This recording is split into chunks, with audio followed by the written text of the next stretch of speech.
Good morning. Finally, my watch says that it's 8 o'clock, so we're going to go ahead and get started. Welcome to the second day of the Von Braun Memorial Symposium, the 11th annual. I'd like to, again, thank our sponsors. Sponsors, I hope you think you got your money's worth. This has been a great program, and I really appreciate all of the attendance here and all the questions. And students, thank you all for coming. I really appreciate that. Well, you're in for a real treat this morning. One of my favorite people, I won't say one of my favorite people in Huntsville, I won't say one of my favorite women advocates, one of my favorite people because she is such an advocate for space. Dr. Deborah Barnhart is the CEO of the Space and Rocket Center here in Huntsville. She knows space and she knows space history, and she's going to share some of that with us today. Not only is she a space advocate, she is also a Navy girl. She was one of the first 10 females allowed in the Navy and served on several ships and got her war creds, right? And working surface warfare, right? So I'm always impressed when I'm around Deborah. I'm always just reinvigorated, and I think you're going to enjoy listening to her today. So Dr. Deborah Barnhart, come on up. Good morning. Thank you. Thank you. Good morning, Rocket City, and welcome to the Rocket City for those of you from out of town. I'm so happy Admiral Ellis is here because finally we have a preponderance of Navy people in Huntsville. It's just there's no respect when you're a captain in Huntsville. Hey, if you were here in the 1960s, this is a billboard you might have seen driving around Huntsville, and I'll tell you what, we're still the space capital of the universe as far as I'm concerned. We're looking forward to the 50th anniversary of Apollo. You know, we had President Kennedy visit us here, and he and Von Braun were roaming around looking at what was going on there. And we're going to have next year bronze statues made of this picture, and we're going to put them at the base of our Saturn V over there. So if any of you in your communities would like to have a copy of that, I'm sure we can work with the guys that are making them and make them for your community as well. I just thought it was amusing to look back for those 50 years and see what Von Braun had planned during his Project Mars book. My favorite part is that it would take 260 days, 149 tons of payload, amazing, and 950 supply missions. So we still have a big task ahead of us in these next 50 years to come. Now, I don't know what you're doing in your communities, but here in Huntsville, we have a very loosely organized program. The mayor asked me to be the chairman of the celebration for our community, and I said, sure, why not? We'd have nothing to do next year at the Rocket Center. So what we did was we created a set of committees. These are the topics, the leaders, the community leaders of these different various areas. So the arts community has a leader, and the education community, and the industry community. And we just said, everybody go do whatever it is you want to do, whatever means something to you, to your organization, to your club, to your church. Go ahead and plan some kind of a celebration or event or activity around the 50th anniversary of Apollo. And remember, it isn't about that we went to the moon 50 years ago. It's that we're building America's next great ship right now, today in Huntsville, Alabama, and around this community. And we're going back to the moon and on to Mars. That's the arc of the story for this celebration, and what a celebration that is.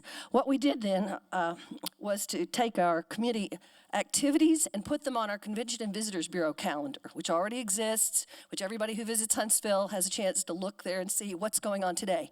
We already have over 400 events listed from the arts community, from plays and musical events, from panels. We've got 40 panels that have already been established by some of our historic committee. So there are lots of things going on throughout our community throughout the whole year, and you can find those on our Huntsville Convention and Visitors Bureau website under the Apollo 50th. For the week of July 20th and preceding that, we felt that we really didn't have a chance to get national media attention in Huntsville on the 20th of July. So what we did is we're claiming launch day from the 16th of July because they wouldn't have gotten off the pad without Huntsville for sure. So on that Tuesday, we're going to do 3 things here in Huntsville. Thing 1 is we're going to set a Guinness World Record for the largest number of rockets launched simultaneously from one place at one time. We're going to launch 5,000 rockets from the Space and Rocket Center at one time. Second thing we're going to do is we're going to set a Guinness World Record for the largest number of rockets launched around the world in a 24-hour period. Now, Space Camp has 850,000 graduates around the world in 150 countries. So we got a pretty good base to start with our teachers and chaperones and alumni who've come through here. But we want this to be not about the Space and Rocket Center, not about Space Camp. We want to see how transformative it could be if as many people on the planet as possible, young, old, I don't care, launches some kind of a rocket on that day. I don't care if it's an air-launched rocket, if it's a 2-liter stomp rocket, or if it's one of these kits. But I think we could transform lives and fill our companies in the future if we could have young people around the world simply have the chance. Yesterday, the NASA Visitor Centers were visiting with me, and even all of us who are working around this every single day, we built this little Estes rocket, and we took it out to the Space Camp launch pad, and we launched our rockets. And it was like a bunch of 5-year-olds out there. It was so much fun. So lots of people are joining us. I want everyone, every club, every Boy Scout. We're already working with Dan Dunbecker and the AIAA Worldwide. Boy Scouts Worldwide, Girl Scouts Worldwide are working with us. So we invite everyone to join in. We have a landing page at the Space and Rocket Center. You can sign up so you can help us with the Guinness World Record. And you can launch any kind of rocket you want to for this second record. Here in Huntsville, we're going to use, smoke and fire. But around the world, it was complicated to get the little engines everywhere. So you can launch a bottle rocket, stomp rocket, air rocket, anything. And we'll set a second Guinness World Record. That evening, we will have our Apollo homecoming dinner. Now, in July in Huntsville, you don't want to wear a black tie, trust me. So this is going to be more like a church homecoming supper, and we're inviting everyone who worked in the program to come and be with us. Our chairmen for the committee are the Von Braun family. So we're expecting Margaret and Iris and Peter, and maybe even Mrs. Von Braun if she feels like coming at that time. So we'll have that dinner that night. We have a couple of events going on throughout the rest of the week in our community. Here's the rocket launch. This is kind of how we're planning to do the 5,000 at one time worldwide launch, our public homecoming dinner. On Friday night, the 19th, we're going to have a party downtown. We're going to party like it's 1969 again. And when Von Braun left Huntsville, this is an image from that day. We were very sorry to have him leave us and go to headquarters. But when he left, he said, "My friends, there was dancing in the streets of Huntsville when we landed on the moon. I ask you, don't hang up your dancing shoes." So on Friday night, we're going to have a big don't hang up your dancing shoes party on the square, bands on every corner, and we're going to have a big time that night. Every day at the Space and Rocket Center next year, we will be doing a lunar landing reenactment.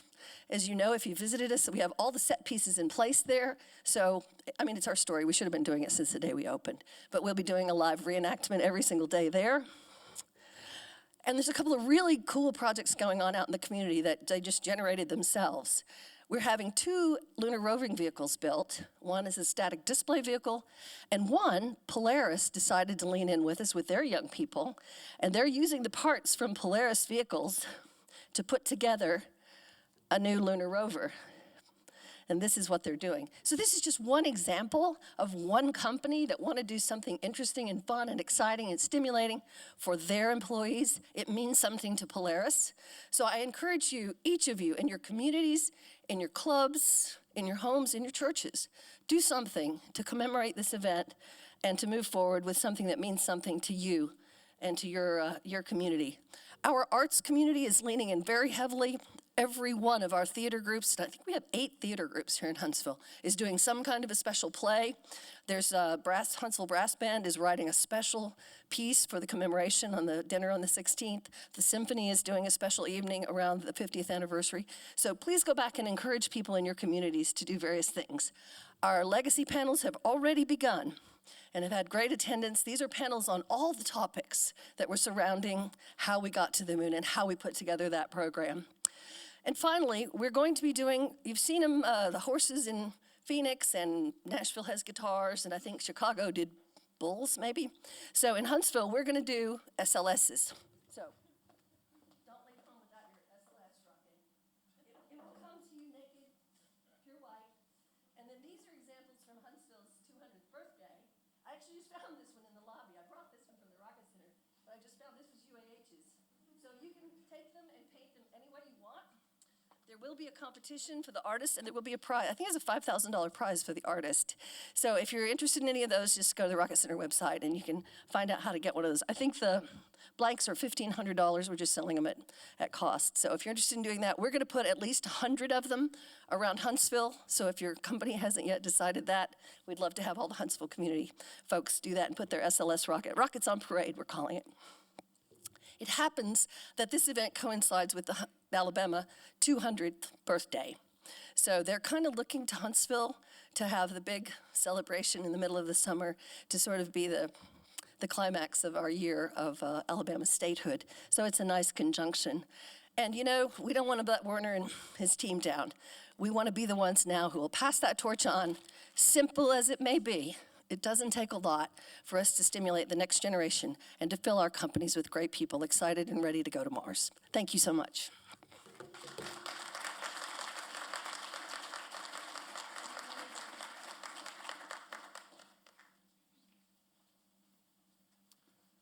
Well, she told me that she would finish on time, and my goodness. I mean, isn't she impressive? Thank you, Dr. Deborah Barnhart.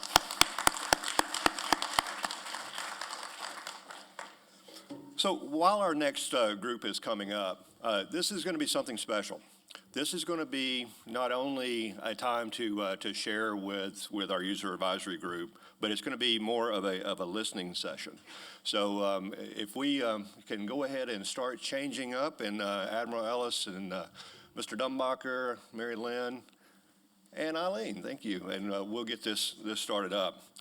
And I will introduce our moderator, and he has no idea what I'm going to say. Nor does he want to know.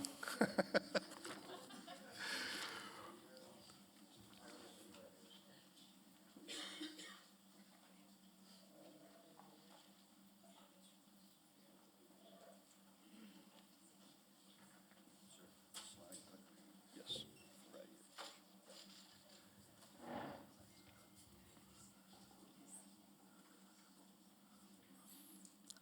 I actually had the chance to rescue Eileen Collins last night, who was walking back to her car, and I found her. I said I didn't want her crossing Sparkman at night, so I was able to take her back. So I'm glad you make it safely. So Dan Dumbacher is the executive director of the American Institute of Aeronautics and Astronautics.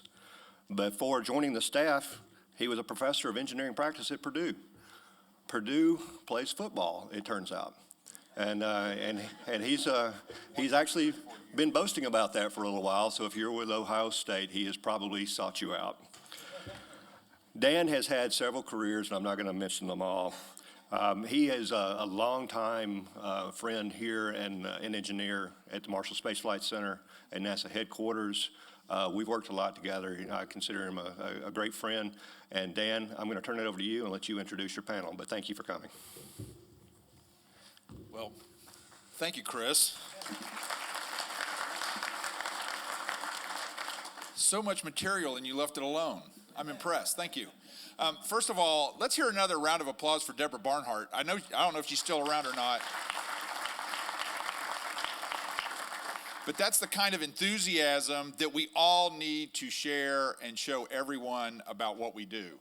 Now, here's a challenge for you. I've actually seen versions of these outside the Grosvenor Metro stop on the Red Line in D.C. So if they can do it there in Maryland, we can do it other places. Let me introduce the panel. First, we have Admiral Jim Ellis, who is the chair of the Users Advisory Group for the National Space Council. Jim is a longtime Navy veteran and served this country extremely well, and we greatly appreciate what he's done in the past and particularly what he's doing now to gather input and help inform the National Space Council on some of the issues and work that needs to be accomplished. We also have Eileen Collins, former shuttle commander and one of our great shuttle astronauts, and doing all kinds of great work. You see her out and about helping particularly the young women and other STEM activities. So we really appreciate what Eileen's doing. She is part of the Users Advisory Group as well. And then Mary Lynn Dittmar from the Coalition of Deep Space Exploration. Mary Lynn has a long history in strategy and helping space station and other things come to fruition. And Mary Lynn is also on the Users Advisory Group, and they will get a chance to talk about things here in a minute. I want to set the stage a little bit. This is not meant to be you guys asking them questions. We've done this a couple of times at the AIAA Space Forum and also at the International Astronautical Congress in Bremen a few weeks back. This is meant to be an input gathering session. They would like to hear from you as to what needs to be addressed, what some of the issues are, some of the concerns. The idea is to gather input to be taken back to the National Space Council through the Users Advisory Group.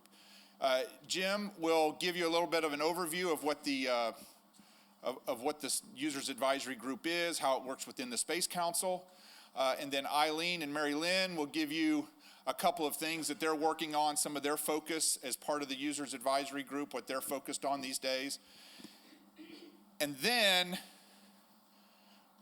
we're going to go to you guys for input. Now here's fair warning. All the students, please raise your hand. Is the UNLV crowd here? Where are you guys from? I know we have UNLV, Maryland, UAH, University of Illinois. Are there any others? Okay. One up here. University of Central Florida. UCF, okay. Excellent. So the students get first cut at providing input. So, and then I'm going to call an audible. Jim doesn't know I'm going to do this, but I'm going to call a little bit of an audible, and that is after the students, the mid-career folks get the next round of input. So, just fair warning. So students, be ready, because after they get done talking, you go first. And if the UNLV crowd is here, I'm going to start with them because I think you probably came the farthest. So, with that, I'll turn it over to Admiral Ellis. Jim, have at it. Thanks, Dan. Everybody hear me all right? If not, I can bellow louder. Okay. While they're putting up my slides, if you would please, the first group of there they are. Again, thank you for the opportunity for us to join you in this great venue, in this wonderful symposium, the 11th, I guess, in a series. We're delighted to be a part of that. And as Dan said, we're here on as part of what we call, in quotes, a listening tour, I guess. Are there any English majors in the house? I didn't think so. Oh, there is one. Good. All right, great. Yay! Well, by way of saying it all, if you look at the title of this, the Users Advisory Group, it's S'. In other words, this advisory group belongs to everyone who is a user of space or aspires to be a user of space. Now, clearly, as Dan hinted, that includes the high-end, the primes, the new space, the startups, all of that, but it also includes the students, it includes the mid and sub-tier, third-tier suppliers, it includes everyone who cares about space, is involved in space in any significant way. Our intent is to represent you. There are 28 of us on this group, and so there's no way we could possibly represent all of the constituencies out there on the domestic space scene, and that wasn't the intent. But part of our mission, after conversations with the chair of the National Space Council, the vice president, is outreach. And we've defined that fairly broadly. As Dan indicated, we've been to Orlando at the AIA space event. We were at the IAC at Bremen interacting with the International Space Generation Advisory Council and other international partners and prospective partners. And we're certainly here today. And this is part of a continuing series that we're going to be continue to be embarked on for the next couple of years while we listen.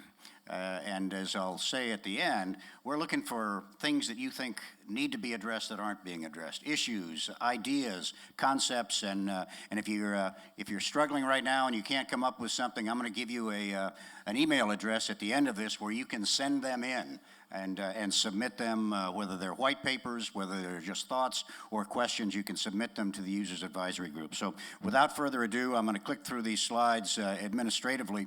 First, I probably ought to start, for some of you that may not be as familiar with the newly reconstituted National National Space Council. It's an advisory body chaired by the Vice President, consisting of a number of key cabinet officials. The Secretary of Defense is on it. The Secretary of Commerce is on it. Also represented, obviously, is the NASA Administrator, the National Intelligence Director, those types of high-level individuals. It existed actually only briefly in its history. It was chartered in congressional language from 1989 to 1993 was its most recent incarnation, but it was reestablished last year under the leadership of Vice President Pence in June of last year. And its objective is to coordinate U.S. national space policies across all relevant agencies. So it's not just NASA. NASA is an extremely important part of that, particularly on the exploration and discovery side, the science piece. But it includes all segments: the civil space, the commercial space, the national security elements, and international collaboration and cooperation. And obviously, the objective is to strengthen and continue U.S. leadership in space. They've met a number of times. The most recent was on Tuesday of this week. That's why I arrived late for the conference. I had a brief speaking part at the most recent meeting. You can see where the National Space Council is convened. It's live streamed. It usually draws a lot of media attention. The Vice President, as I indicated, chairs it. Each of the cabinet secretaries that have been specifically tasked through space policy directives that you see listed at the bottom are due report outs are due on how they're doing and what progress they're making in the remit that the National Space Council and the chairman have assigned them. The Users Advisory Council, it's a federal advisory committee governed by the FACA Act, the Federal Advisory Committee Act, which means that most of our deliberations are going to be done in the public domain. They're going to be transparent and visible. The charter was signed last year. And then our first meeting after we were formally appointed in June of this year was held on the 19th of June. We're intended to be the voice of all of you to the White House National Space Council. And so that's why we're here. We don't want to be our own voice. We have a great representation, as you've heard, both in Eileen and Mary Lynn of space experts, but we also acknowledge that there are a lot of other people out there that have issues and concerns that need to be addressed. And we are tasked with advising the National Space Council on any and all space policy issues relevant to all of you. We'll meet 3 or 4 times a year. We met, as I said, in June, and we'll meet again here in November. I don't expect you to read this, but if you're wondering what our remit is and how broad is our charter, if it has anything to do with space, we can talk about it. We can hear about it. We can take input on it. It's not just commercial or civil or exploration. It includes national security. It includes both human and robotic exploration priorities, innovation and efficiencies, which are some of the things that our committees are specifically focused on, and then strategies to increase public, academic, and commercial and international support for U.S. space policies and programs. So again, if it's got anything to do with space, we're allowed to address it and to comment on it and to advise the National Space Council.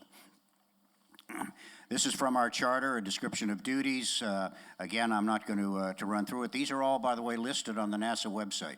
We have a page there that's detailed for the Users Advisory Group. And if you want to see what the charter looks like, you want to see the committee structure, you want to see who's on it, all those things are part of the public domain. But as I say, we're intended to ensure that all of your interests, everybody who's not a federal entity and other persons involved in aeronautical and space activities are represented before the National Space Council.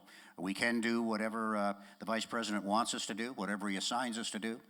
I once worked with a guy who was fond of saying, you know, what my boss is interested in absolutely fascinates me, you know. And so if the Vice President is interested in something, then obviously we're going to take that on as something to address. But more broadly, we're casting a wide net to get comments and thoughts and inputs from all of you. We will submit an annual report to the council on our activities. I was in front of the council on Tuesday, giving them an update on what we've been doing and what we're up to, and that interaction will continue.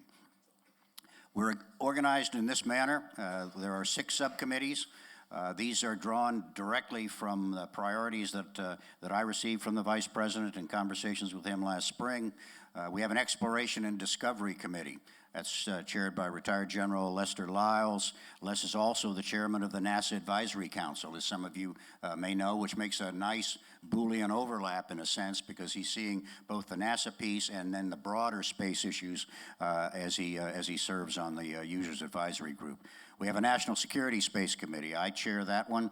That deals with the classified elements of space. The members of the committee are required to have the appropriate level of security clearances, and we're going to be hearing from Steve Kittay, as you will, here shortly in our next committee meeting in mid-November about some of the classified elements of space and space policies. We have an Economic Development and Industrial Base Committee. Mary Lynn Dittmar to my right and Eric Stallmer, her colleague, co-chair that.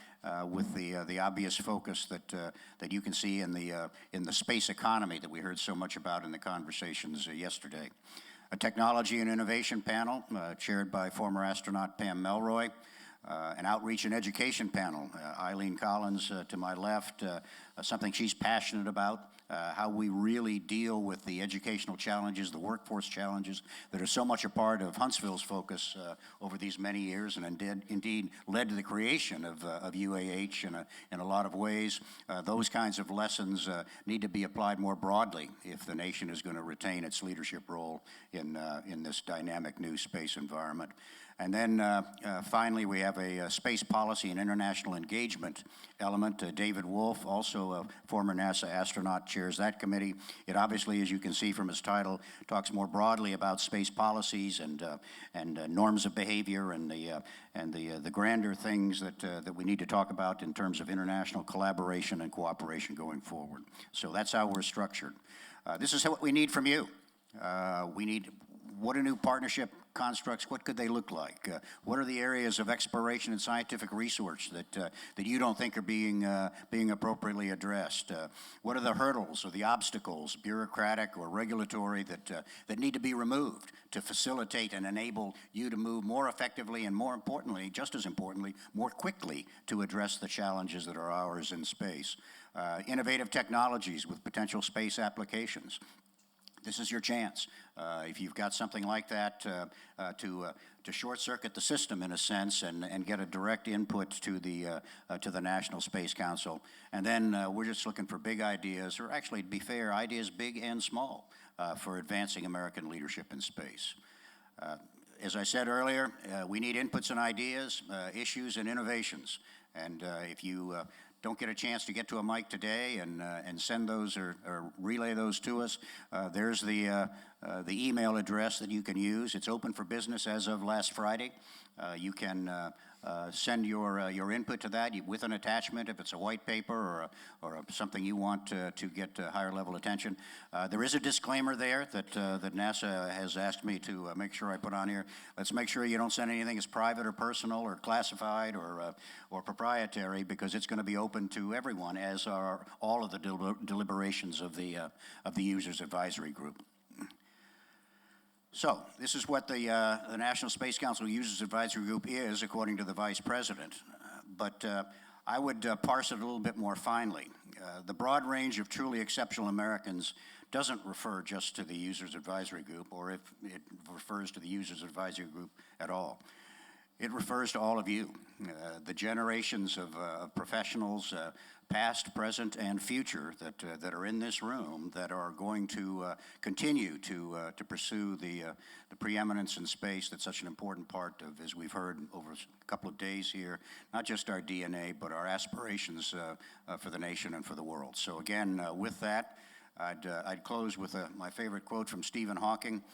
Look up at the stars and not down at your feet.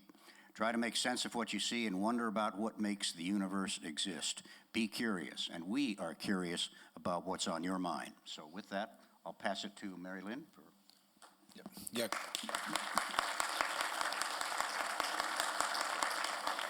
Thank you, Jim and Mary Lynn.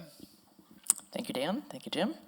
Thank you to AAS for inviting us to be here, and to UAH for hosting us. It's always good to be back here. For those of you that don't know, I was on the faculty here from 1989 to 1995. The campus has changed so much, I barely recognize it. It's great to see students here and great to see your involvement, and so thanks for being here. As Jim mentioned, I co-chair the Economic Development and Industrial Base Subcommittee of the UAG. We have a very broad charter, as you can hear just from the words that make up that title. What we did, I think what all the subcommittees did, was solicited input. In the very first meeting of the UAG, Jim was very eloquent in sort of calling out to the public and to those people who were interested in industry to submit inputs. And also, members of the UAG were free to submit inputs to each other's committees. So we had crosstalk going on in terms of exchanging information, ideas about what topics we wanted to address. So we ended up with quite a list that essentially covered the entire economic development spectrum as well as the entire industrial base and a whole lot of things in between. And so each subcommittee is sort of self-organizing, right? It's running according to how the chairs feel that they want to run the subcommittee. So Eric Stalmer and I got together. Eric's the president of the Commercial Spaceflight Federation. Eric and I got together and sat down and tried to figure out how we wanted to run it. And what we did was we just took this entire list of topics that had been delivered to us and parsed them out. Some of them probably don't really belong in the purview of a UAG. There were a couple of things that were very interesting, but probably we're going to make a couple of consultants really happy, whoever you are out there, by saying, no, this is really a consultancy sort of a question.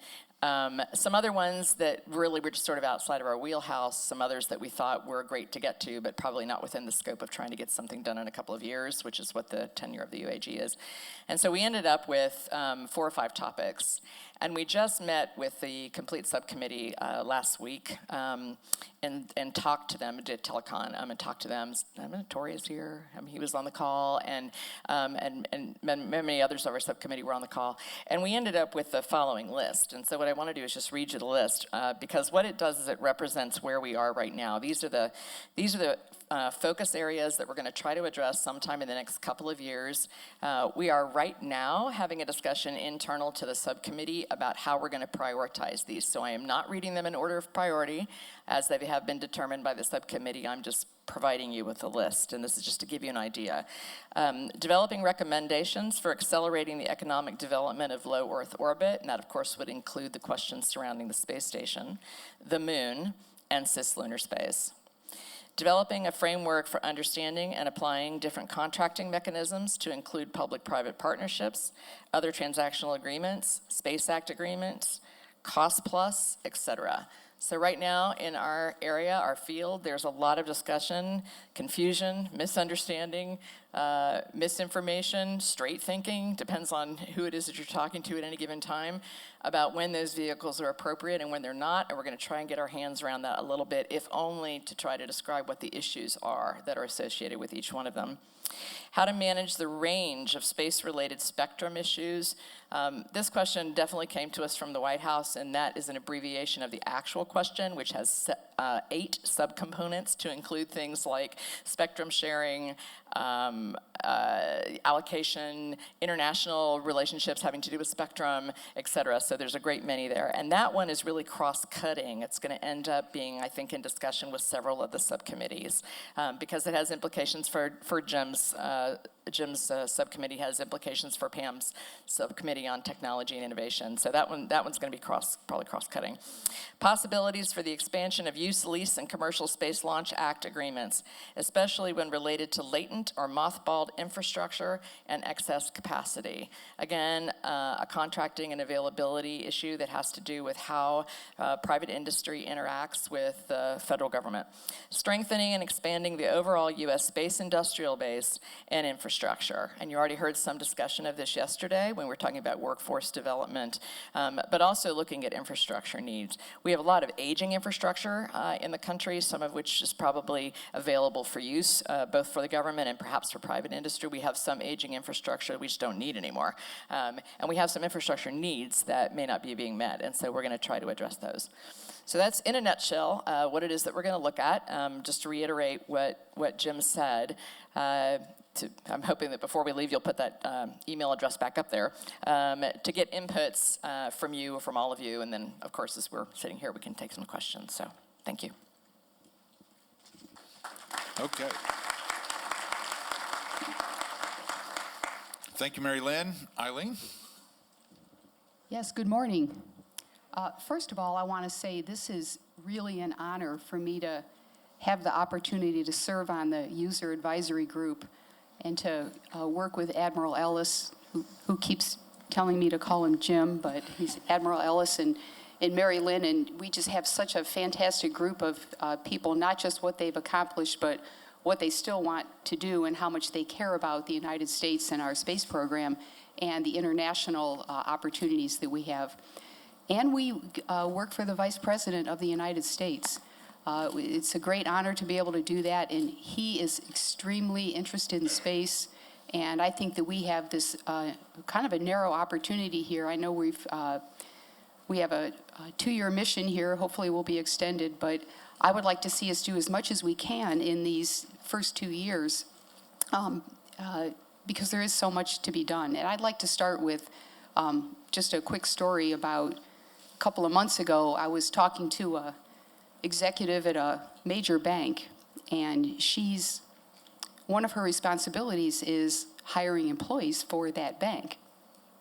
And we got to talking about the workforce, and even banks have trouble finding qualified people for the skills that they need. And we got to talking about engineers, and she said to me, engineers, I'll hire an engineer in a minute. I go, really? I go, you're a bank? You'd hire an engineer? I go, why? And she said, engineers know how to solve problems. I go, yeah, that's true. And so, I had a discussion with her about, the shortage of engineers that we have, not just for engineering jobs, but having that kind of talent and the way engineers think, the way they design, the way they solve problems can be used throughout the United States and other industries, not just air and space. So to jump ahead to what we're doing on the Education and Outreach Committee.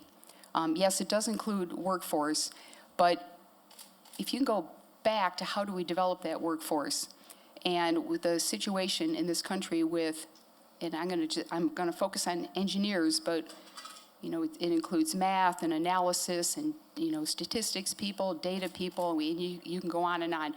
Some of these degrees are very difficult degrees for young people, and I think we ought to just help them along. So I have 3 recommendations that, I'm not sure if we're going to present these or not, so I'm here today because I want to get your ideas, especially the students. What do you think about these? Are these good recommendations? Are we a little bit off base? Can we tweak them a little bit? And please, I'll be looking forward to your emails if you can't. Let your friends know also for the students here. So the first recommendation that we're looking at has to do with incentivizing students while they're in high school or even in their early college years to choose engineering degrees. So a couple of examples. There's a program called the FAFSA, which I don't know if you're familiar with it's the free application for student aid, and it's a federal program, and all high school students know about it because you apply and you get grant money from the federal government. And it is completely based on need. And there's other programs like Pell Grants, and that's a good program. But it doesn't incentivize one degree over another or one area over another. So the question is, should it? I don't know. But could we make a recommendation that says maybe we could make more money available to these students who qualify under the FAFSA program if they choose to study these certain degrees? So let us know what you think about that. The second one is retaining students in engineering. So just from the students I talk to and people I know, it seems like there's a high dropout rate in engineering in colleges across the country. So I've done a little bit of research on this, and if you look at, there's an organization called College Transitions, and, obviously some colleges have lower dropout rates, others have higher, but if you look at it across the country, and you add it all up, they say 60% of engineering students eventually drop out of their program or out of school. 60%. And they go on to say that 40% of them don't even make it through year one. They say that the primary reason for the students dropping out is lack of preparedness for the level of rigor that they need to study at in college. A lack of preparedness. So the problem goes a little bit deeper. Now, I'm not saying we should lower our standards. I absolutely do not think the standards should be lowered, but I think the students can be better prepared. So my question for the students here, and frankly anyone here, is number one, why is the dropout rate so high? I think the work has been done on this, but a lot of it has been done in certain colleges. I'm not sure there's been anything done nationally. And then the second thing is, what can be done about it? And especially from the user advisory group's position, we're interested in space, obviously. So from those are two questions I'd like you to help us answer. And the third recommendation, well, we're calling it right now Space Education Contract Initiatives. So this one's a little bit different. And I think the best way to describe it is with an example. So some of you might be familiar with the NASA Design Challenge. It's been going on for about 5 years now, and it's one way NASA can outreach to universities, students across the country to actually do projects that are, for example, actually going to fly in space. So if you go to the NASA website, you'll see under STEM education, you can click on that area, University Student Design Challenge. And this program so far has been very successful.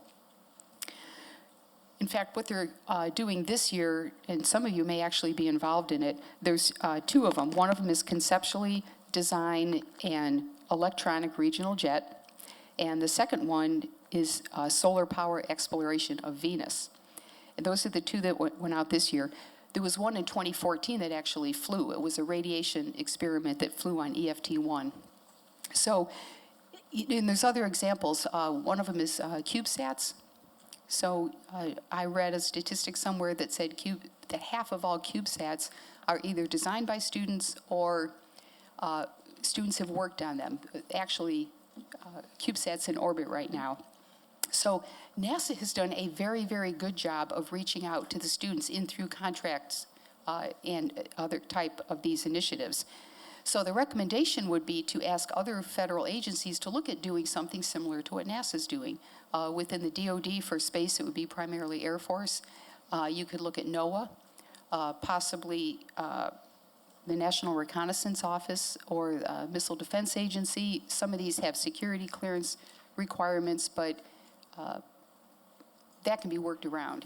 So that would be the third one that we're looking at. And again, you can let us know what you think about that, if you think these programs could be extended. And we don't just do education, but we also do outreach. So my committee we outreach to the other committees, but what we're also doing is trying to organize these types of events. And we are this is outside of my committee right now, but I think the most recent space policy directive, which is on space traffic management, is something we'd also like to hear about. There's a lot of orbital debris up there. There's really nobody's in charge of what's going on with the current orbital environment, and that's, I think, a big challenge for our country. So even though it's not within our committees, I think we're willing to hear about that or any of the other items that Admiral Ellis had put up earlier. So having said that, also let us know what we're missing.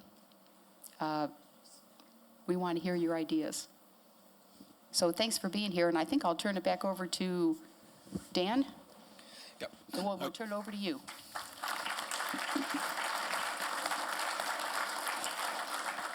Okay, thank you, Eileen, Mary Lynn, and Jim. That gives us a lot of food for thought, and we have a good 45 minutes for conversation and discussion. And what I'd like to do, Admiral Ellis, Jim, I keep switching back and forth. I'm not consistent.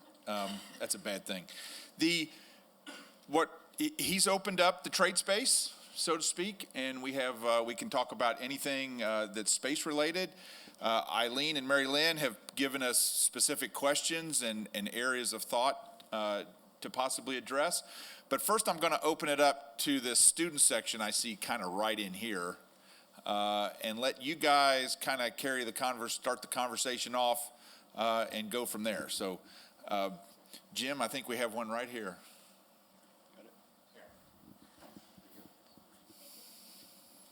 Hi, I'm Valerie Ludensky. I go to University of Nevada, Las Vegas.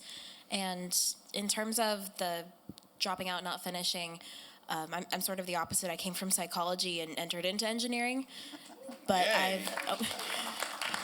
You have one right here. You have a cohort. Yay! Something I've noticed, though, is a big issue is that we're really test-oriented for a group of people who we end up only working on projects. I mean, everyone I know who has a GPA that doesn't look that great or had to retake classes, it's because outside of classes, they will find their projects, they'll work on them anyway, but it doesn't count for anything. And then their test scores are lower because there's testing anxiety, there's not a focus on memorizing these things. It's just not what we see our future being. And this is predominantly for people who will survive that first year and go on and try to finish from there, but I really think the testing focus is a major issue. It's just not what we do.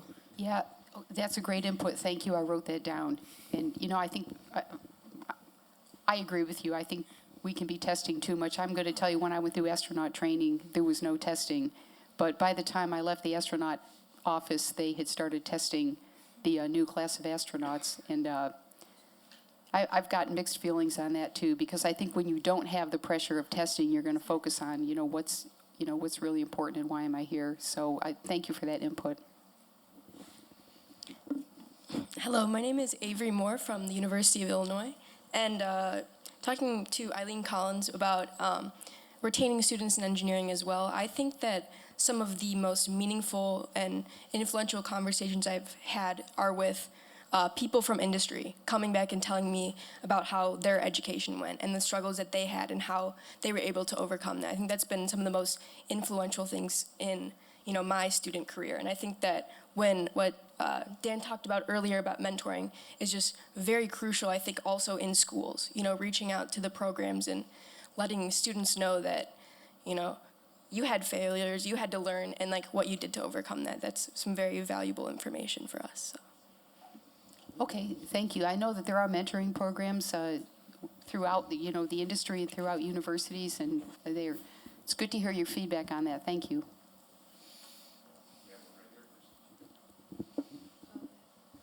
I'm Kimberly Gonzalez. I'm from the University of Nevada, Las Vegas, and I think for me, the biggest challenge was the difference in teaching styles from high school and college.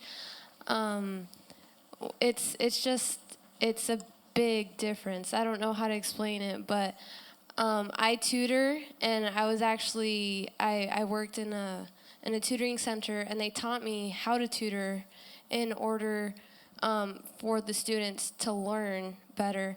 And I remember I was talking to one of my professors, and he was saying, oh yeah, they want engineering professors to take education classes to learn how to teach better, and I think that's a bad idea. I'm like, no, you guys don't know how to teach.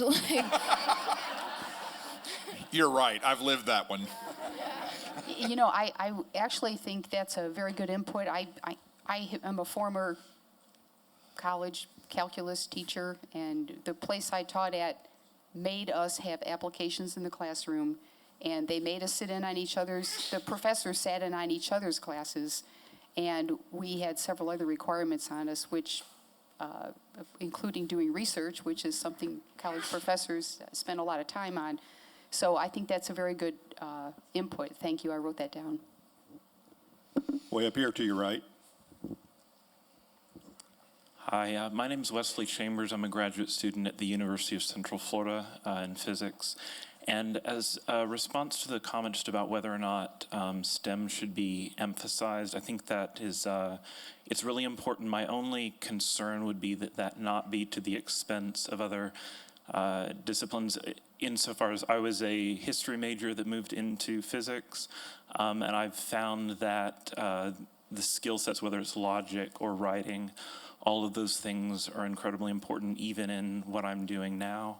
In fact, one of the best professors I had as an undergrad was philosophy and physics. So any case, those are important skill sets, I think, that are important even for those of us who are in science and engineering. Yeah, if I may, Eileen, I think that's a great point. I mean, we're part of something bigger.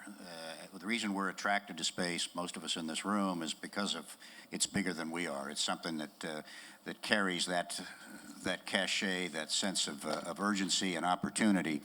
And that's why you increasingly hear, though some folks don't like it, the term STEAM instead of STEM, where they've added the A for arts to include some of the elements that you describe. And I think that's true. And I also would like to resonate with you on the writing piece, because you can be brilliant, but if you can't express your ideas in coherent and understandable ways, you're not going to be quite as effective, no matter what field you find yourself in, including engineering. And so I'd say those are a couple of great points, and also we'll take that aboard. Thanks. Hello, so I'm Quinn Kupek from the University of Maryland. Colonel Collins, you talked a little bit about the dropout rate within the first 2 years. So we actually have a really interesting program at Maryland, which is a living learning program for engineers, and it runs for your first 2 years because the research shows that that's when you're most likely to drop out of engineering. And they've seen students who go through that program, the retention rates are way up because it builds a community, so you live with all other engineers your first year. The living portion is optional the second year, but you also take a class once a week together to work on like career building and course preparedness, help you adapt to taking these much harder courses than you were taking in high school. And that's actually funded through the NSF, so it'd be interesting if we could get grant money out to other schools to perhaps adopt a similar program. Okay, so if we may take one more from the students, and then I want to go to the mid-career and start expanding this discussion a little bit. I've got one. So I am Alexander, and I'm currently a graduate student here at UAH, but I'm speaking to my undergraduate experience at University of Florida. So I agree that there's a big difference between the demands placed on us as high school students versus what we get when we're in college. So all the college stuff is good, but perhaps we need to demand more of the high schools to bridge that gap. And also motivating staying an engineer. The first year or so, you're not really taking engineering classes. You're taking all the prerequisites, the calculus, the chemistry, the physics. So there are lots of tests in that, but at the same time, I feel like we're getting bombarded with a lot of stuff that we're having difficulty really seeing relevant as to the end goal. So then we go off and do other things before we actually get to really experience any engineering. Oh, anybody? I think that's a great point too, and how do you let folks know what's coming in advance? Now, you obviously need the prerequisites, but perhaps earlier involvement in some project course or something that kind of gives you a hint of what's to come might keep you going through those more difficult and structured prereqs. But I also think that's part of the exploration effort. Go ahead, Eileen. Yeah, I just wanted to add to that. Some students have told me that their first year, mainly they talk about chemistry and physics. Now, these are engineering students, and they'll say my physics course was with physics majors, or my chemistry course was with chemistry majors, and why can't my college have like a chemistry course for engineering majors? So I don't know if that makes sense, and maybe some colleges do and some don't, but I think that might, yeah. So that probably would be helpful. Okay, so if we can expand this a little bit, maybe to the mid-career and beyond, I'll just say it that way. I think Wayne Hill wanted to know if he was mid-career, Dan. Do you think Wayne Hill is? By an interesting definition, yes. Yeah. Okay. Good morning. I'm Joan Wadiska with the National Conference of State Legislatures. I represent the nation's state legislators and state legislative staff. I find this conversation incredibly compelling. Since the Great Recession, 2/3 of all new jobs were require advanced or medium digital literacy skills, and 56% of all new jobs since the Great Recession are in STEM-related fields. And yet America last year only graduated 50,000 students with computer science preparation for more than 570,000 job openings in computer science alone. What we like to say at NCSL is what is good for space is good for states, and it's good for the American people. And we know that the skill sets that are needed to put humans back to the moon, deep side of the moon, and to Mars are the same skill sets that are needed to advance our economy. And so we would be happy to work with you to highlight what are effective best practices to accelerate and provide a human capital pipeline that can accomplish all these missions. Thank you very much for that. Yeah, thank you. And we had an earlier conversation over coffee, and I think there's an important distinction here. How do we, as we focus on education, increasingly people are struggling with it. We've been studying the problem, particularly K through 12, for a long time. I mean, gathering storm studies and things like that. And so how do we really measure outcomes, not just activity and effort is increasingly a part of that. And I'm not trying to get into, test scores or not, or those types of things, but it's going to be very, very important because there's a sense of urgency here to fix this as you described, Joan. And how do we do it? How do we do it most effectively? What are the things that are proven to actually work and make a difference? I think is kind of the distinctions we're going to need to start parsing here, because time is of the essence. Funding is not going to be as available as we might wish. You can't do everything. So where do you put that effort to really start making a difference in this? And to be fair, there are lots of efforts out there, but I think a lot of it's going to have to be kind of prioritized based on where we see real change and real progress. Can I just make a quick comment on that?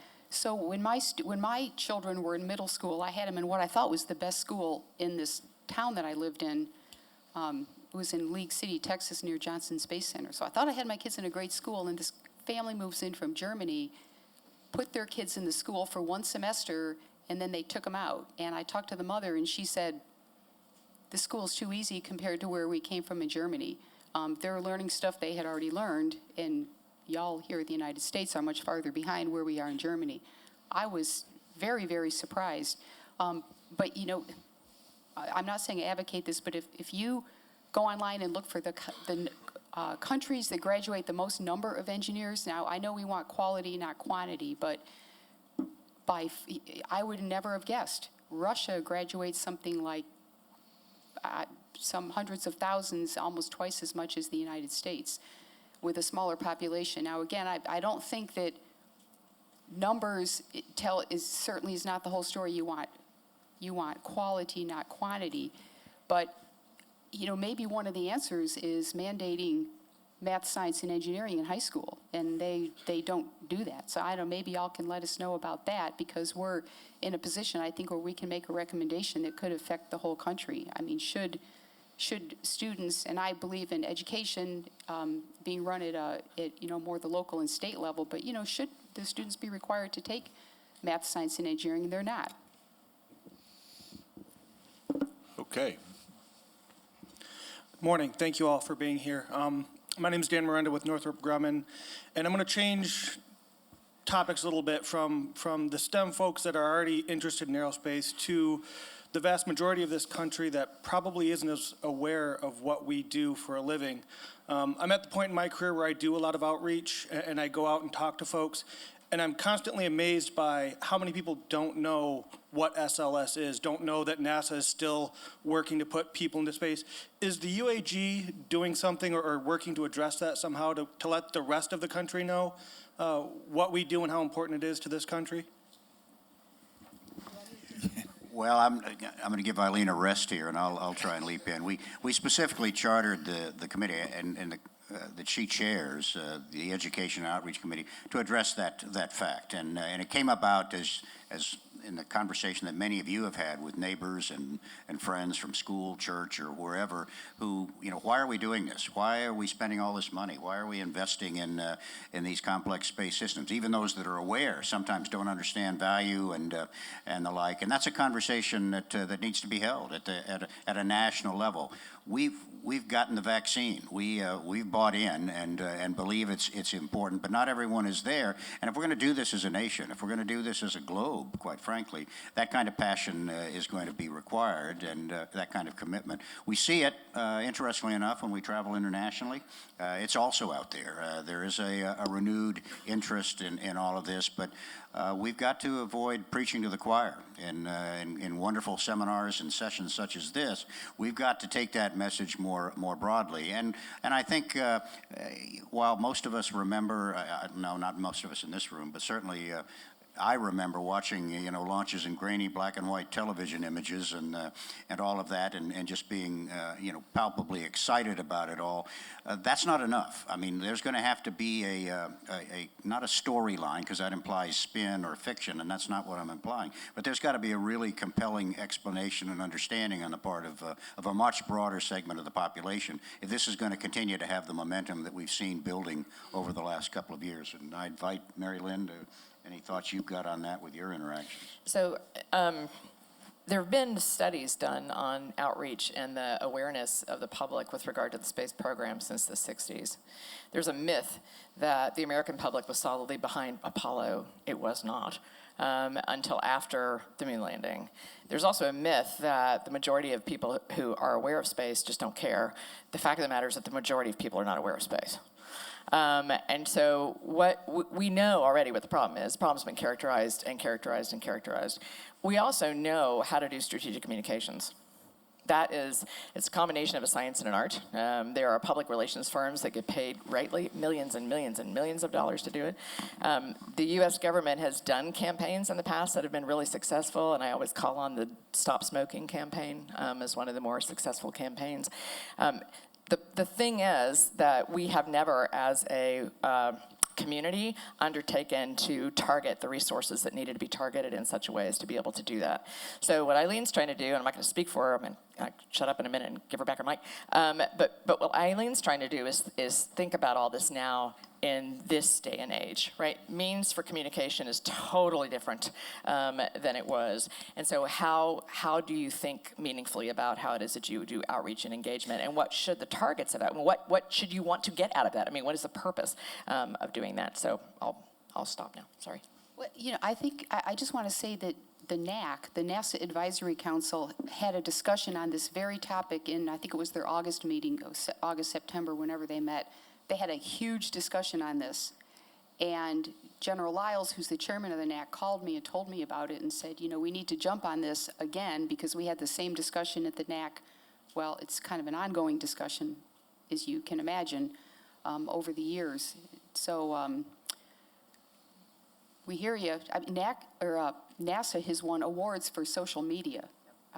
They do a very good job with social media, but I think it's working for those that are interested. So you're talking about reaching out to people that, I had people telling me, oh, well, ever since NASA shut down, I go, wait a minute, NASA didn't shut down. They think because we're not launching astronauts, NASA shut down. So, it is a problem to reach people that, and these are voters, people that don't know anything about space to begin with. But who's got an idea on how to fix this? Well, may I jump in here? Is the moderator allowed to say anything? Sure. You're right. You're not going to stop me. There's lots of discussions going on at the top level, like Mary Lynn and Eileen and Jim have all described. Those are all necessary, but I'm also going to turn the mirror around a little bit on all of us in this room, just like I did yesterday about the workforce development. It's about engagement. When you're sitting on the airplane, and I'm just as guilty, like to get on an airplane, leave me alone, put my headphones in, let me do something, let me read, do some work or whatever. Have a conversation with the person sitting next to you. Ask them, what do they do? Start the conversation, engage. All of us engineers, we don't like doing that. If you start to engage and you start with a smaller community, and then you get more people bought in, and they start having a conversation, you can have an effect here. And it's not sufficient either, but it's necessary that we also engage with this and not just wait for somebody else to go take care of it for us. So a little bit of a challenge to all of us, including myself, because I like to get on an airplane and everybody leave me alone. Hi. Hi, I'm Jeet Gupta. I'm a faculty member here at UAH. I have been in the engineering school as well as in the business school now. So I have a little perspective different than the normal faculty member. So I want to say three things. One, how do we outreach to the people who may not know about space, may not know about NASA? Entertainment is the best way. I've seen the television programs and the movies and everything that gets the message across. So I think if we want to reach to the people and inform them about what space is about and what NASA is doing, we should work with the entertainment industry and have them produce the shows that people will watch and will be received well. Second, my point, I think one of the things we need to do to STEMs is to add another M at the end. Being in the engineering schools and the management schools, I learned that the people do not know how to manage time, how to manage careers, how to manage themselves, how to manage people around them. And for the STEM people to get into a program like this space, that is a must. So we need to add a M at the end of that and say management also is part of STEMs.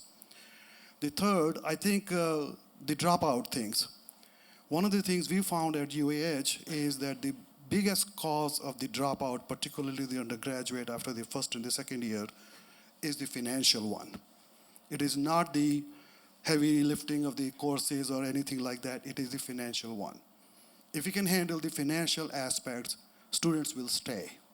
And we have found out that after we handle the financial aspect and develop a matrix that we can give the support to the students, our retention rate has gone up. So that may be something that we should be looking at also. So if I may ask a question, how many, to your first point, how many people have seen First Man? How many of you have encouraged your friends and neighbors and acquaintances and people you meet on the street to go see First Man? Good. Keep it up. Because when I heard that it was not doing as well in the box office as A Star is Born, I thought it was really a shame, frankly, because that's the kind of thing, to your point, the entertainment industry puts it out there. When they put it out there, let's use it. Let's see, who's next? Hi, Megan Geyer from the University of Illinois. I want to go back to education in STEM fields for a little bit. I think that there could be a lot more going on in terms of getting high school students involved. The high school that I went to in particular was involved in this one program called Project Lead the Way. I'm not sure if you guys have heard of it, but we offered like optional engineering classes that allowed the students to do basic computer-aided design work,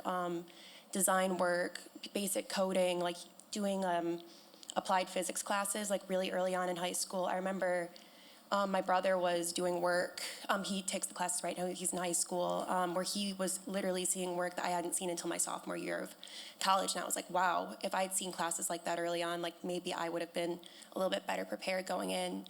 So I think that not having those classes be like optional, but having them be like actually required in a high school setting would be really beneficial. Can I ask a quick question? Of the students that are here, since you're all engaged in this in some way or another, how many of you feel that you were inadequately prepared by high school? Okay, thank you. It's interesting. Daniel Burns from the Marshall Space Flight Center. I want to tack on to that idea of being inadequately prepared. I think what Alexander said earlier, that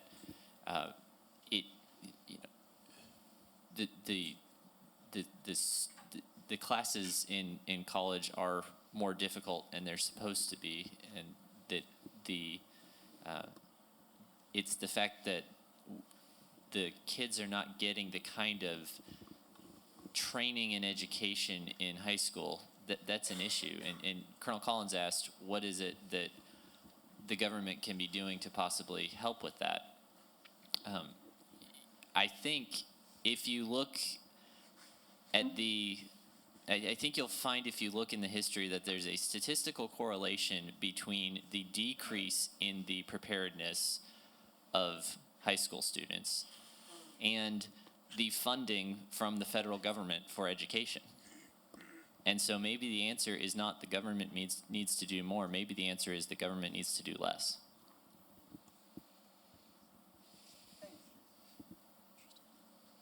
Hello, thank you for being here. My name is Suzanne Stone. I'm a current student of UAH. My major is finance with a minor in economics, and I have a passion for space. I'd like to see more programs geared towards finance, economics, business majors. I see a lot of internships for engineers and stuff that's offered through the school, but I rarely see anything for business administration, finance, economics, that kind of thing. Thank you. Do you mean engineering students having those courses, or do you mean a completely separate major? Completely separate major. Okay. To be able to get involved. Yeah, and I think she raises a great point here, and we tend to, as we all do, most of us come from engineering backgrounds and aviation backgrounds and the like, but much as I don't like the term, it's overused, but there's an ecosystem that supports the space enterprise too, and it needs a lot of different dimensions, not all of them in the technical engineering field. You need, as we've heard in our earlier conversations, you need contracting expertise. You need, quite frankly, legal expertise, both on the policy side and in other domains. And so you can be a hugely productive and important and pivotal part of the space enterprise without necessarily doing the CAD/CAM and the hardware design. And so I think that's an important nuance here that we ought to pick up on as well. That and the broader that enthusiasm spreads into other communities and the like, I think. You look at any of the major primes or any major company today that's contributing significantly to space, and look at what their organization looks like. And yes, there's a cadre and a core of dedicated and hardworking engineers, but there's a whole additional groupings of people on the IT side and the finance side and other areas that make the enterprise run. Gets back to the professor's comment on management and the like, and program management is not the same as project design and the like. And so there's a whole range of skills here that are going to be necessary to keep this enterprise going. So thanks for reminding us of that. Clive Neal, University of Notre Dame. I want to come back to the education. I've been at Notre Dame for longer than I care to remember. And I notice with the incoming students, and this is my pool of information, is they don't know how to study. They've never had to study in high school. To be perfectly blunt, I think high school's too easy. What Eileen said about the German family coming over and then extracting their kids, I raised my kids through the school system, and I was shocked at the lower standard than what I went through back in England. And to me, when students come in, I met with a freshman just last week. I said, so how's it going the first semester at Notre Dame? He says, I've never worked so hard.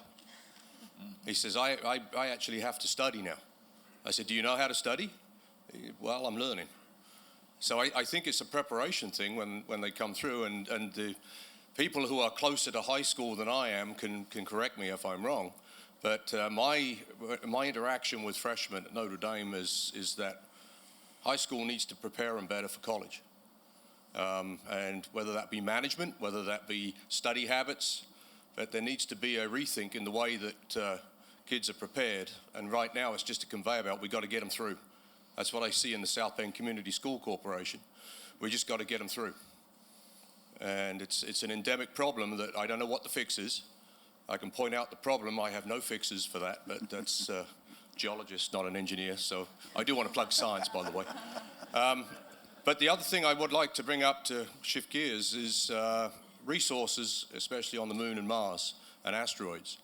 And the legislative issues that go along with extracting and using those is a big question mark in the communities that I interact with about, we want to do ISRU. It's going to enable an economy, it's going to do this, that, and t'other, it's going to create jobs, and it's going to make us sustainable as we go out into the solar system.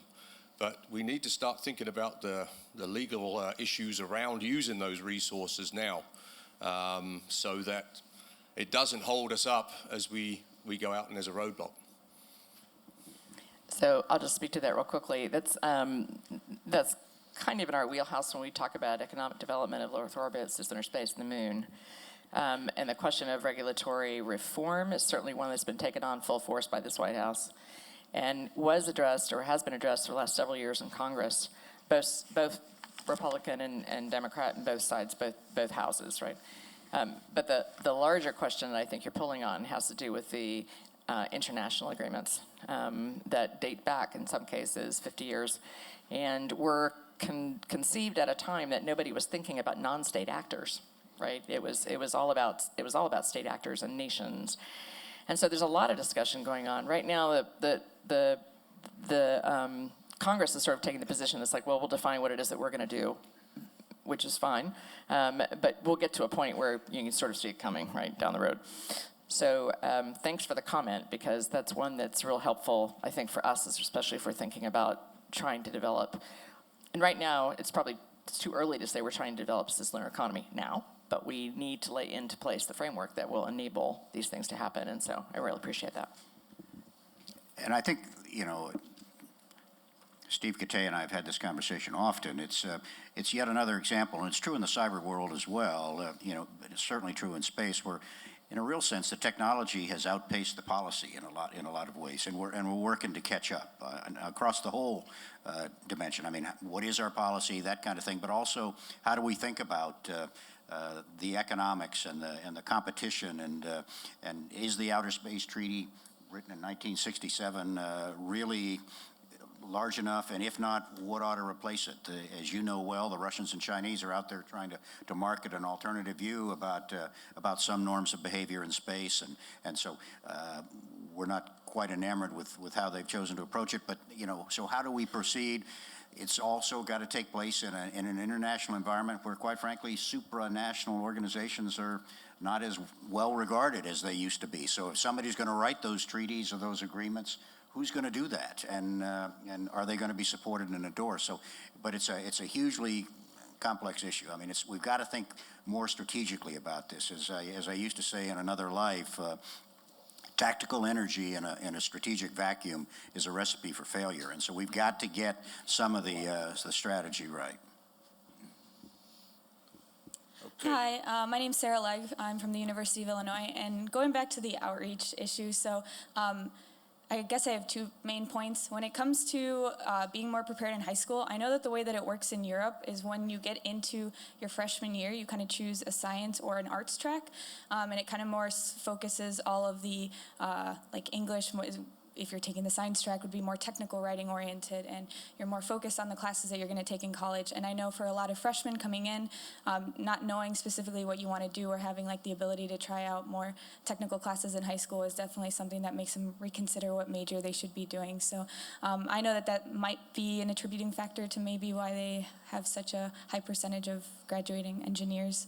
And then my second point is that I think another thing to help maybe encourage students not necessarily drop out is to have a community around them that helps encourage them and remind them that they can succeed within engineering. So a lot of us from the University of Illinois here are from one specific student group that we are all a bunch of rocket nerds, and so we all bond over the fact that, like, obviously we love space, but also we're here to support each other, right? So we're here to encourage each other in classes, and a lot of students don't have that. And so we do that through technical projects, and NASA is amazing with this because they offer a bunch of student projects that are funded by NASA and also give you the opportunity to realize that, hey, maybe I'm not doing so well in chemistry or physics, but I just built this super cool EVA tool, and I'm gonna go test it down in the NBL. So, like, I don't know, sometimes when students are doubting themselves, it's actually applying like your experience to projects that you'll actually use in industry, while a lot of the classes that we're taking are not necessarily industry focused. So I think that NASA just needs to keep doing what it's doing with reaching out, because that's a lot of the projects we do are all NASA related, and they're awesome, and a lot of them do incorporate different majors. So I think that that's really important, just to keep offering projects like that. So yeah, thank you. Great input, thank you. Good morning. My name is Alex Liu. I'm from University of Illinois at Braun-Champaign, and I'm mechanical engineering majored. So about the education side of in the STEM field, so I'm fortunate to be educated in both the out of the states and in states for both my high school and college. So I just have a comment on that about kind of like our national standards, say especially in the STEM field, based upon my high school experience. Because so I was in actually a Catholic high school in West Philadelphia. So it's kind of interesting to see the differences in terms of like the class setup and the courses offered across the entire country. So my school, unfortunately, didn't offer like a lot of STEM related courses. I finished actually my math and physics, those kind of stuff in my junior year, and then I ended up like taking nothing related to STEM in my senior year and coming in as a mechanical engineer major. So there's like huge differences there.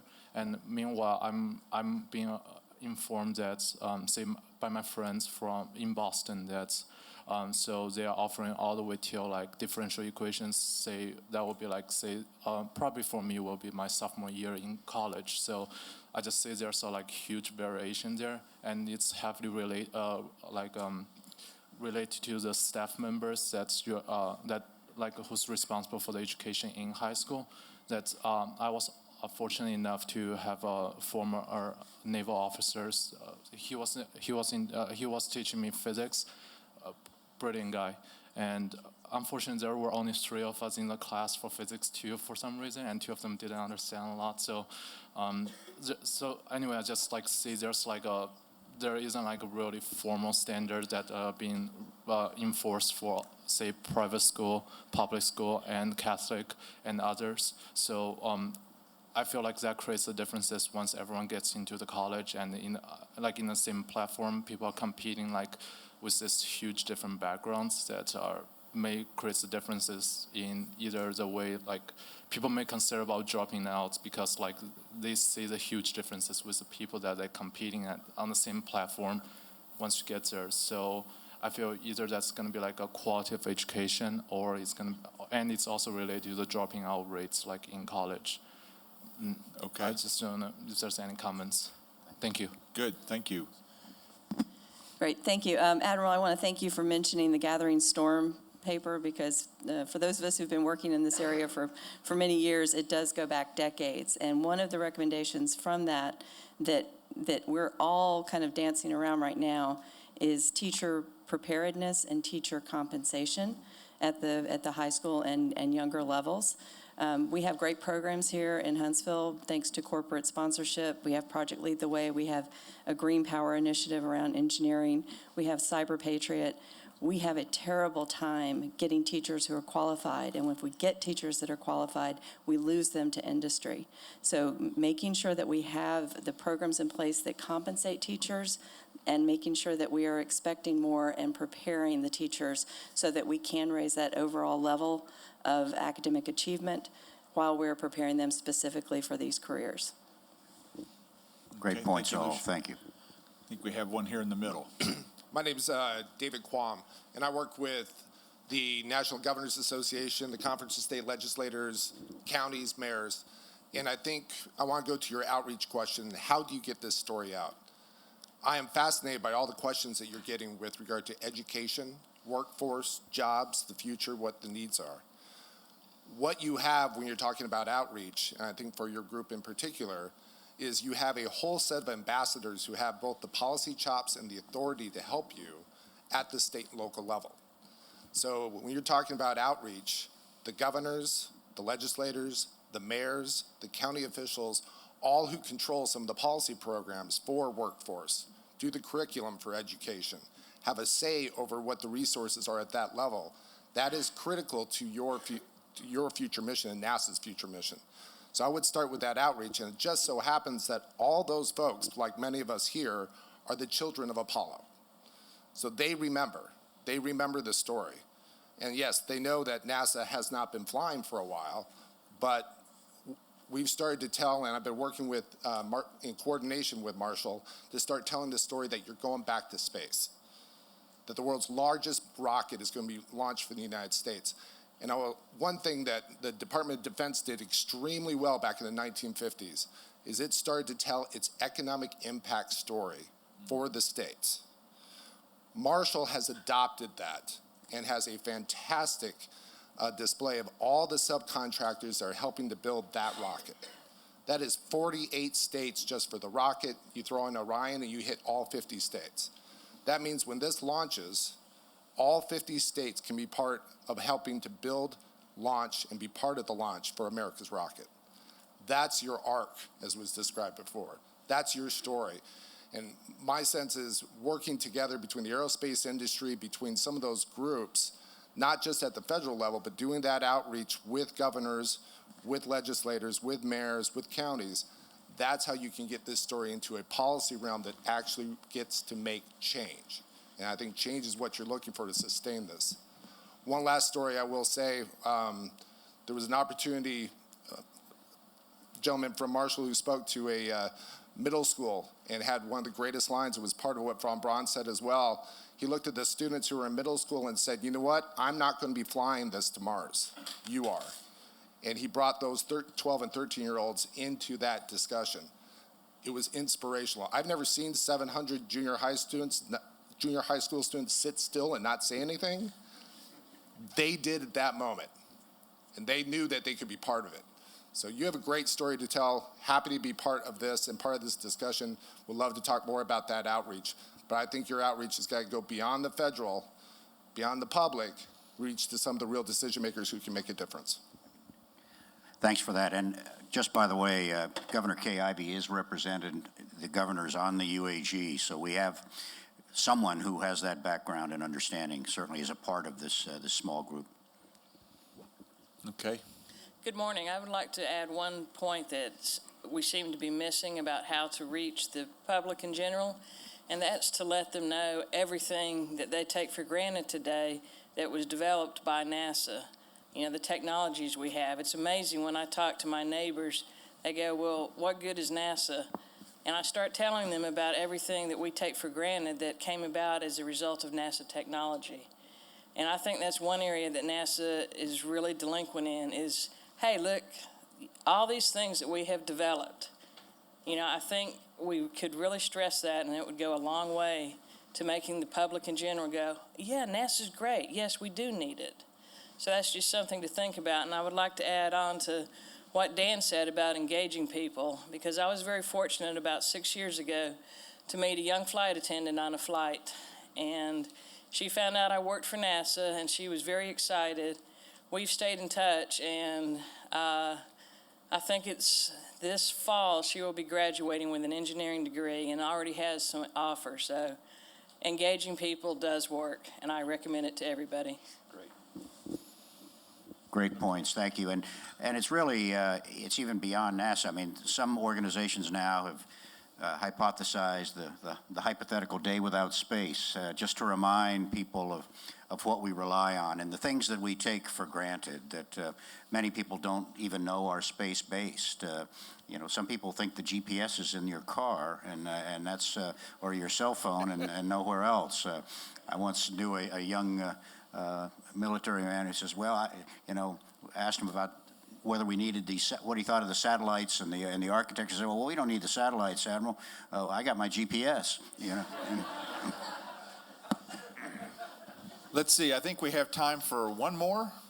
And Okay. right here. Hi, I'm Harriet Hunt. I'm from the University of Illinois. I'll try and be super quick. But I did want to say, like, I'm a freshman, so I've just had my high school experience, and now I'm adjusting to being in my undergraduate studies. And I have seen that I was lucky to take programming classes, research and design classes, like engineering type courses in my high school, and I think that they have, like, extensively prepared me.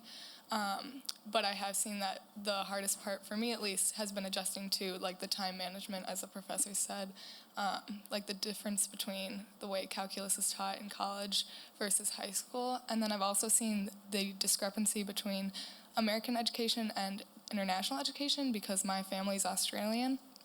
And so when I talk to my cousins who go to school in Australia, you know, they say, well, I learned that in physics, you know, like in 10th grade, like responding to things that I'm learning now. And then recently my cousin actually is 13 and she was able to, her school requires them to do like an apprenticeship. And so she got to kind of shadow an engineer.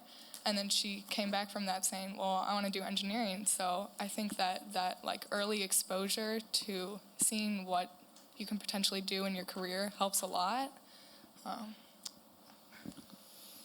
Oh, thank you. You want one more? Oh, yeah, I've got one more up here, Dan. Okay. Hi, I'm Jancy McPhee from the Aerospace Corporation, and I am also a neuroscientist by training. So this is going to echo a lot of the things said. I think that we have to dutifully train the facts and the analytical processes, but we can also consciously train some of these holistic skills like the ability to study and the ability to be creative and think differently, the ability to communicate, the ability to work together collaboratively as teams. And I've seen different middle schools, different high schools, different universities take a more conscientious role in actually purposely training those things, and that's a recipe to success.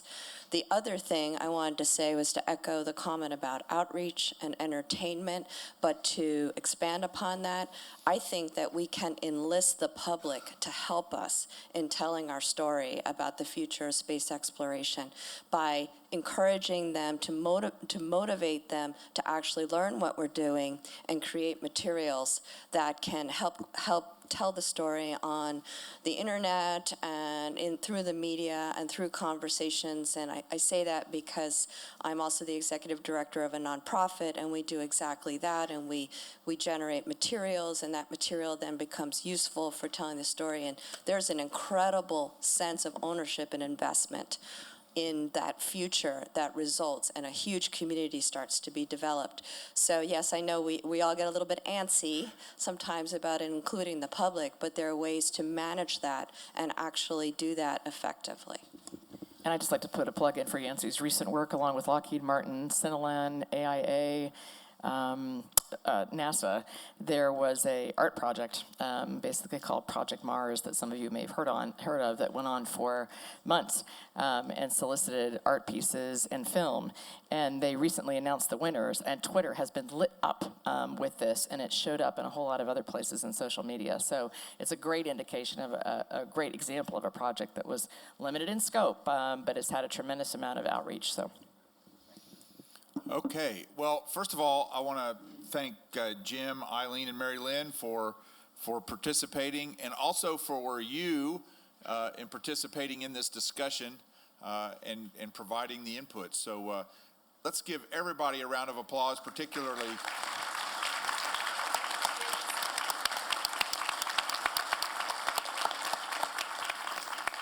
And I will remind everyone to any additional input. I'm sorry we didn't get to all the questions. There is the email address. The UAG is more than happy to take the input. So thank you very much, and thank you to the American Astronautical Society for allowing us to have this conversation. So we greatly appreciate it. Thank you.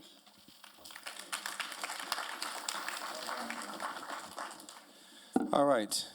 Now we got a little change of pace. Our little thing that we call the VB Extra.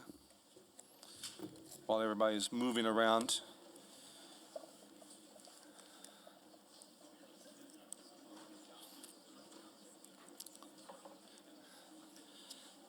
So, Moab.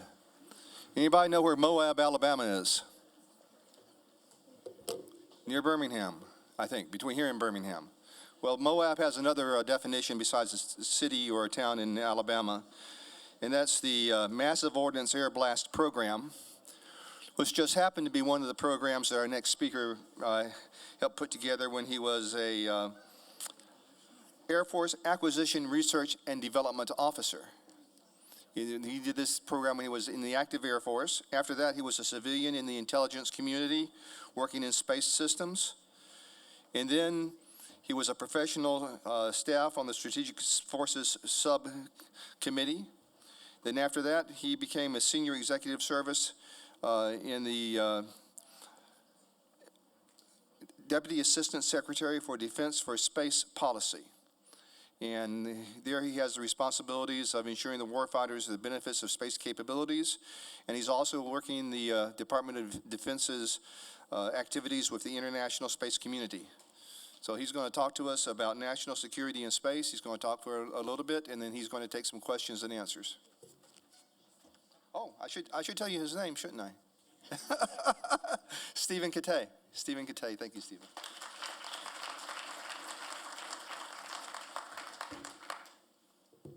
Good morning, everyone, and thank you for that introduction.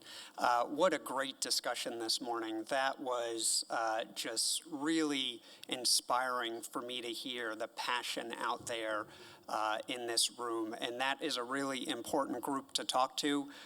The User Advisory Group, as they had mentioned, advises the Vice President and the members of the Cabinet, and I would say definitely stay engaged and think about it as they talked about it across the space continuum from national security to civil to commercial, and really think about our entire space program.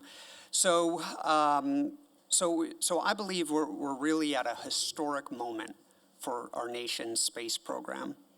And I say this because our country's leadership recognizes the importance of the space domain and is taking bold action to further unlock and protect space for our security and scientific exploration and economic vitality.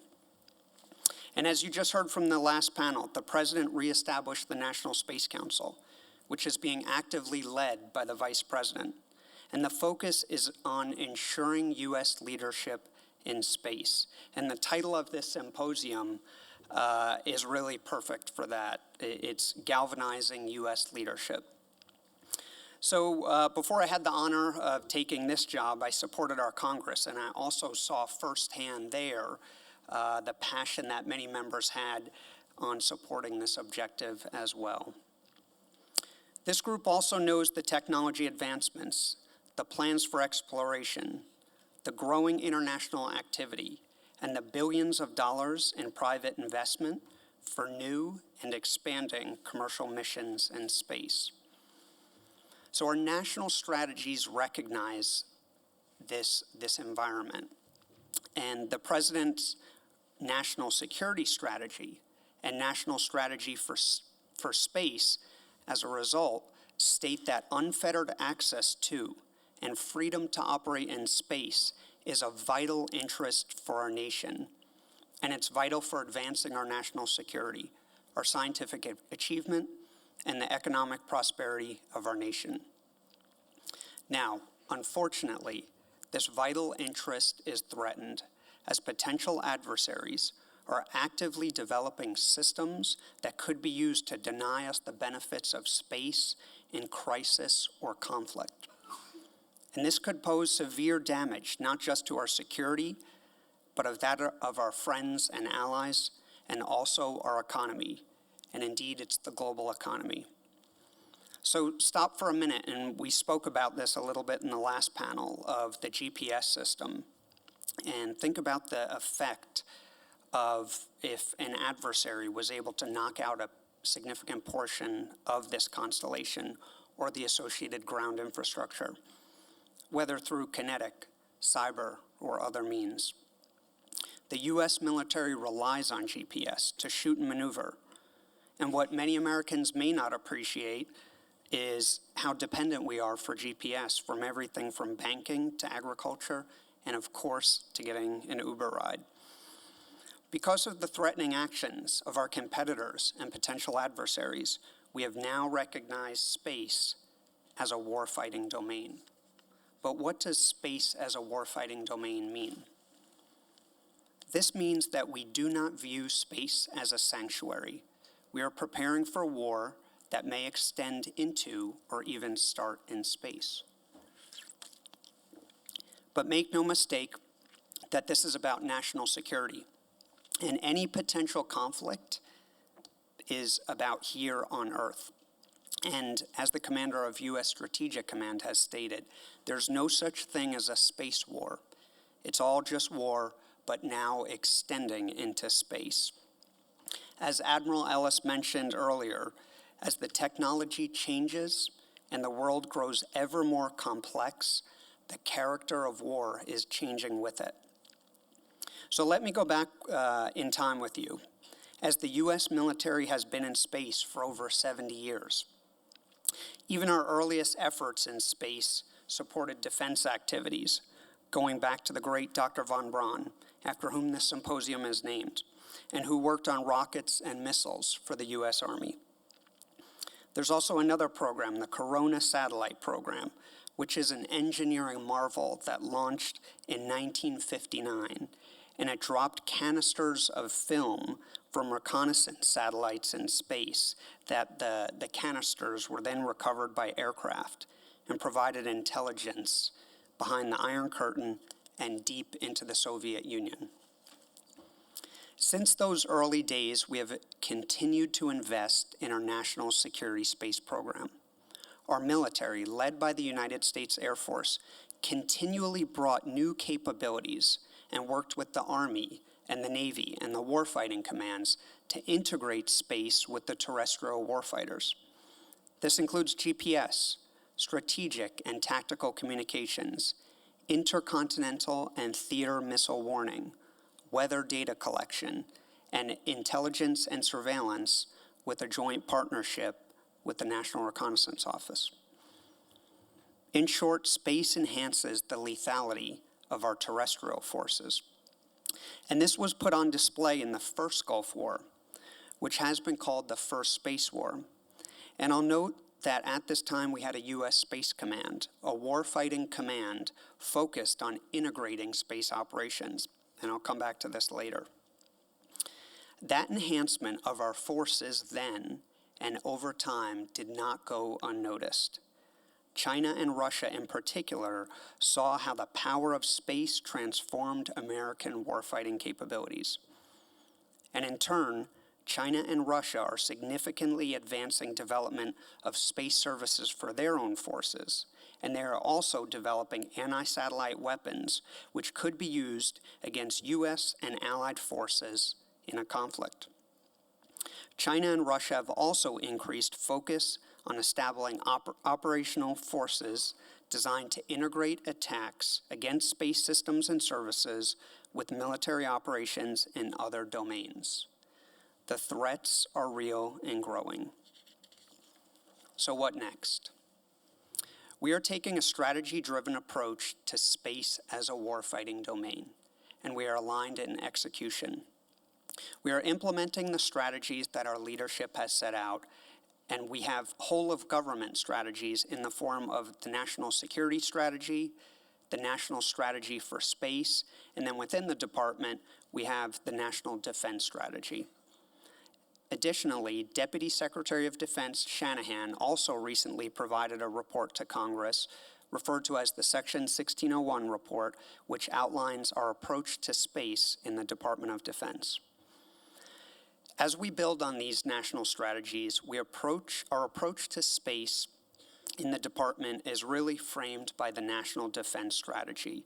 The National Defense Strategy prioritizes the demands of great power competition and calls on us to compete, deter, and win through 3 lines of effort.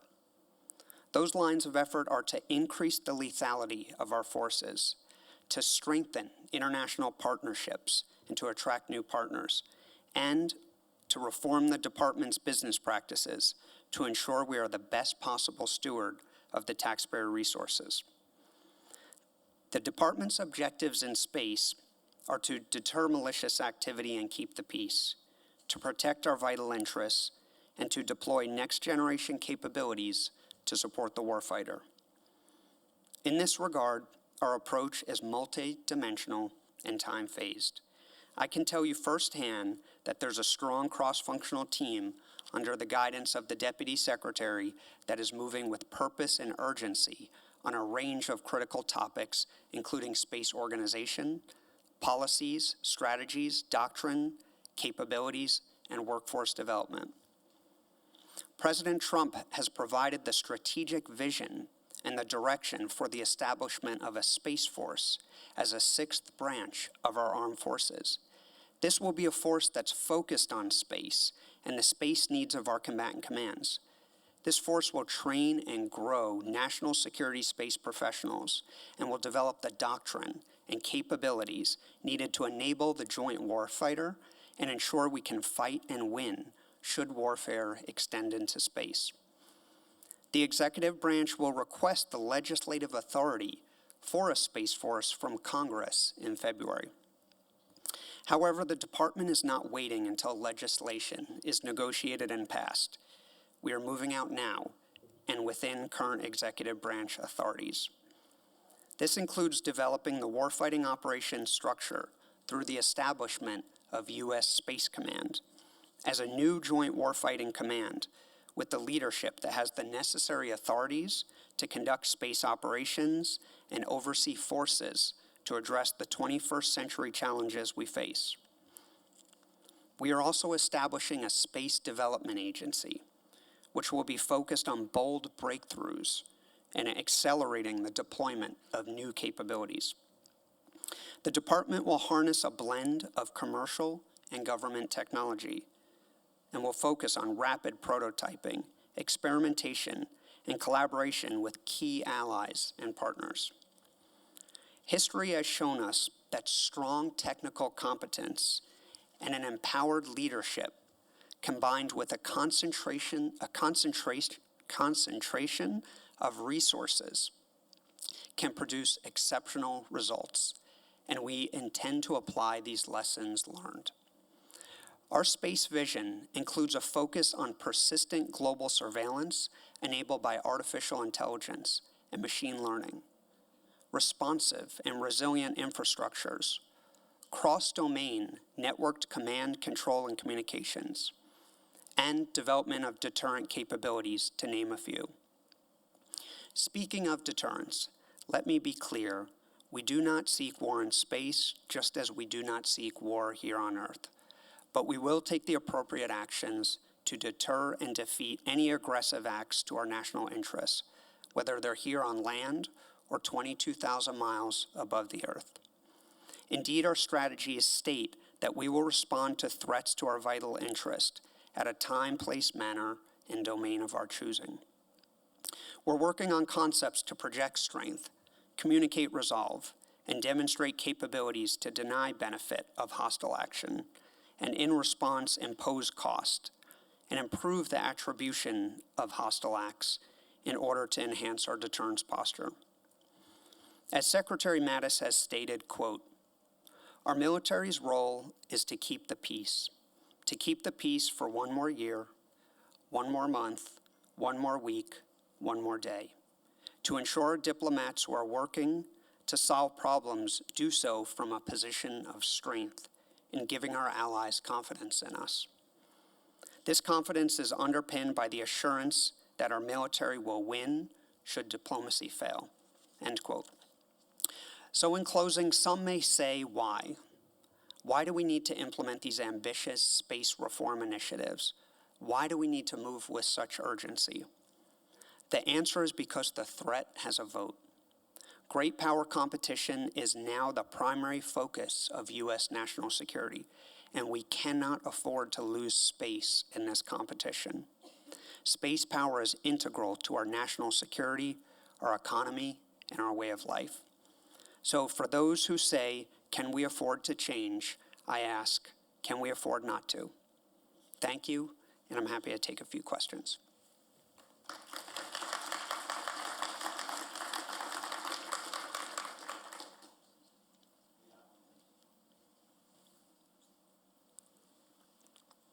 Thank you for being here today.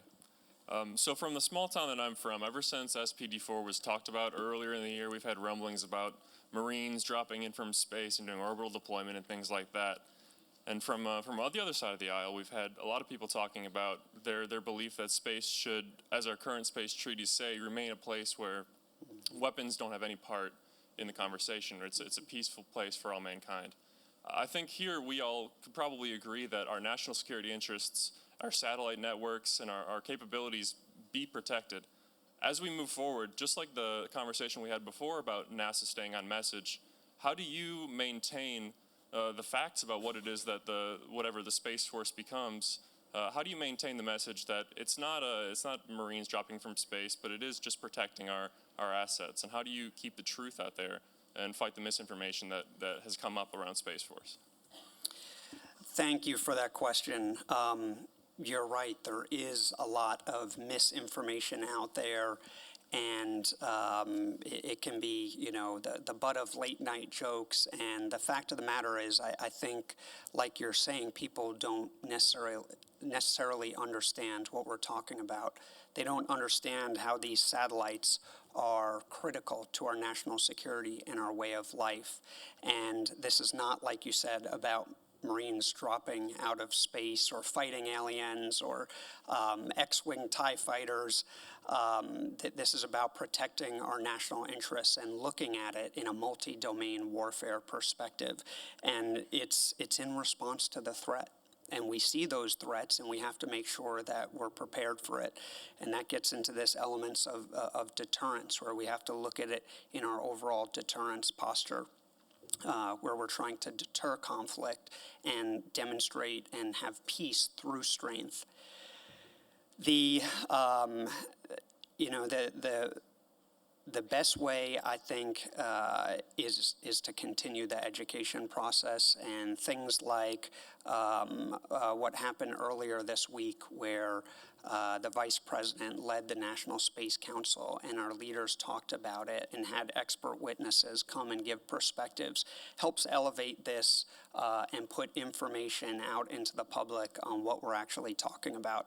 I think we still have a long way to go to educate the public. People, I think if you kind of look at space over time, people understood NASA and going to the moon, and now we're at a phase where I think the public is really starting to understand commercial space more, because what's happening with companies like SpaceX and Blue Origin and other activities that are now bringing commercial space much more in view of the public. And I think that next step is national security space, and what this means to our troops in harm's way and our own country's very well-being.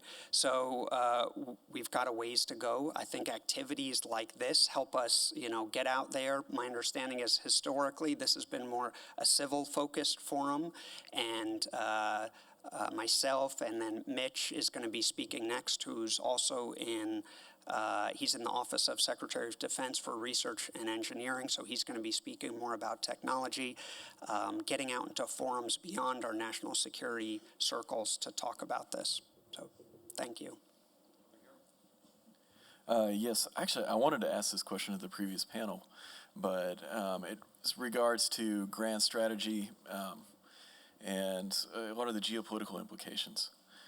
50 years ago when we had the Apollo program, it was in the context of the Cold War. We were competing against the Russians, which were an existential threat. And because of that, we had a lot more money being thrown at the program, and we tolerated a lot more risk than we do now. Now, when we see a rise of threats from China and Russia, do you see an increase in funding going towards space and an increase in risk tolerance?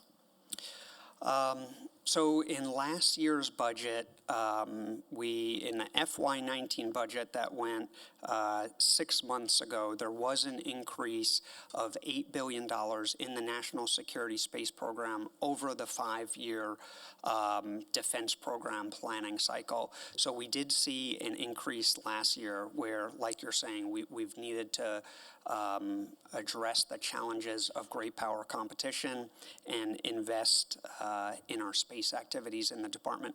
I can't speak to this year's budget. We're in the midst of that and pulling that together to then be delivered to Congress in February. But I can say that space has been very much recognized as a priority domain across our country, as well as within our national security apparatus, which is why we're taking the activities that we are. Hi, Steve. This is Mike Fox with Raytheon.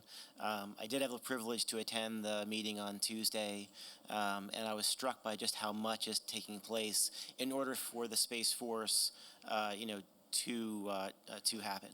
But one of the things as a company so vested in space and in your mission and in NASA's mission and NOAA's space mission is we want to make sure that there isn't so much attention drawn on how the bureaucracy gets resolved and improved that we lose sight of the many programs that we currently work with you and basically what could happen is the funding needed to restructure is taken away from the programs that we already work on or would like to be working on.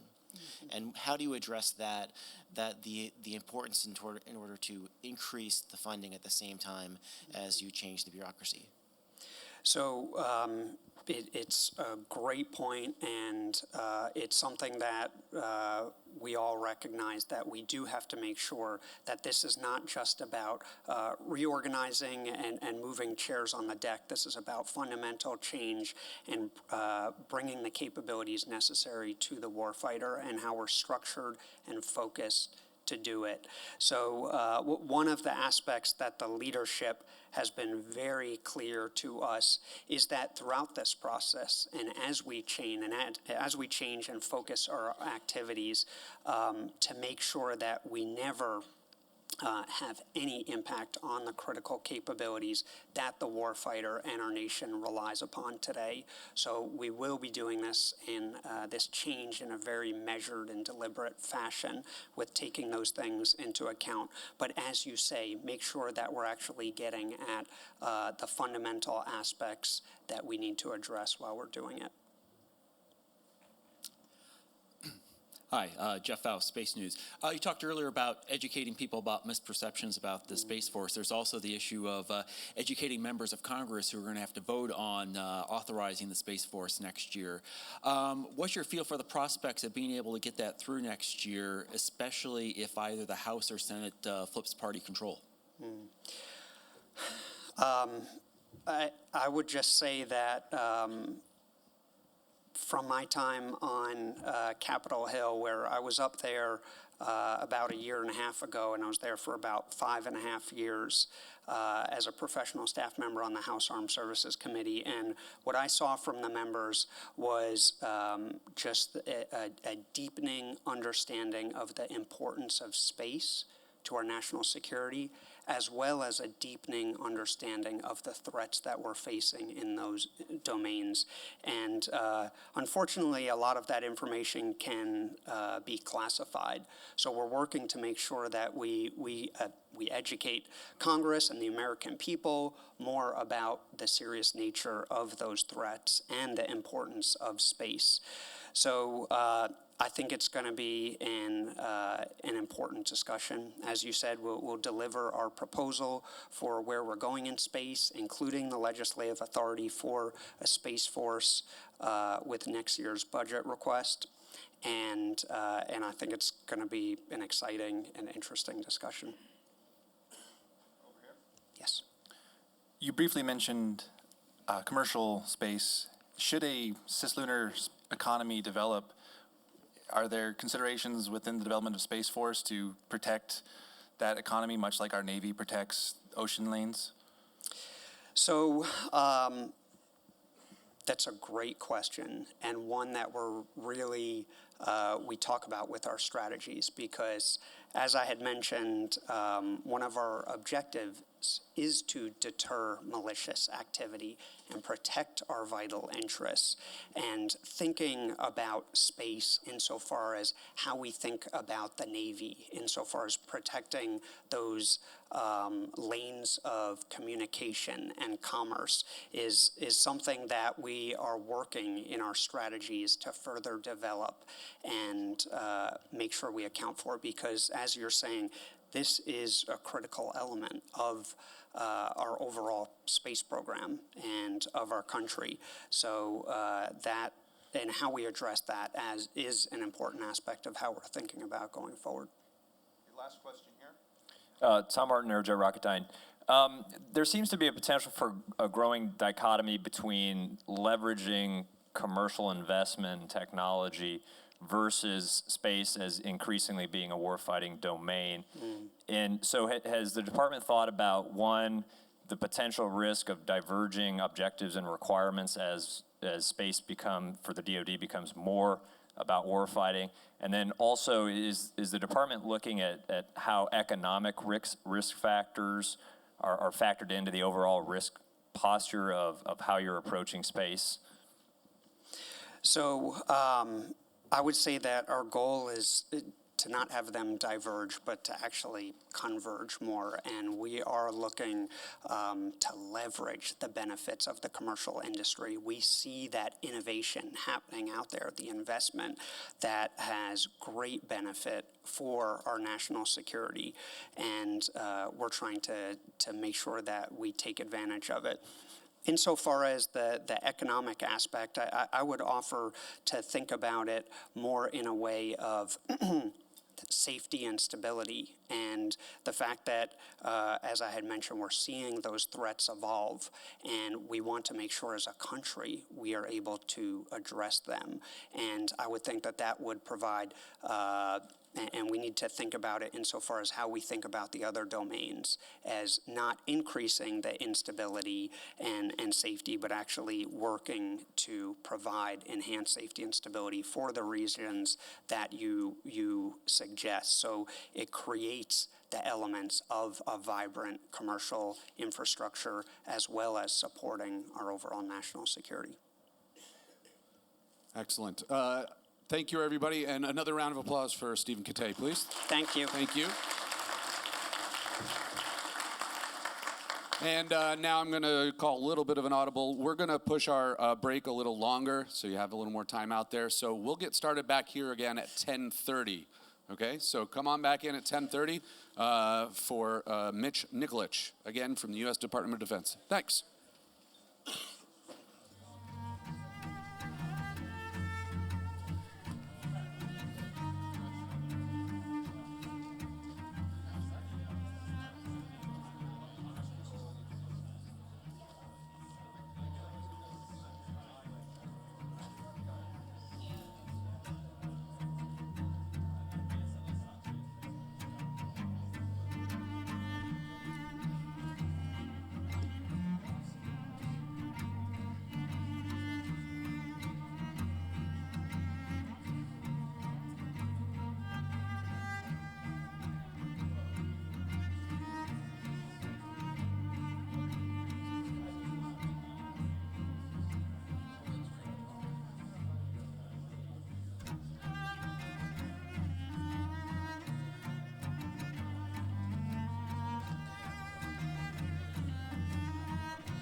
Okay, welcome back from break. We appreciate the sponsorship of the break from Northrop Grumman.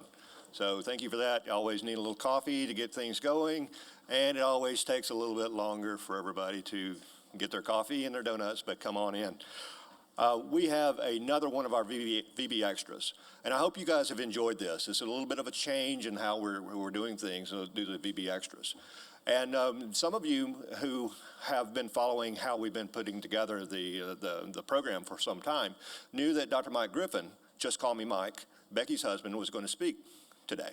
Well, everybody has bosses, and I may have said this yesterday, but his boss is Secretary of Defense, and he said, Mike, I want you to go somewhere else. So he's coming back. He is coming into town. But what Mike did is he said, I have someone that I want to speak for me.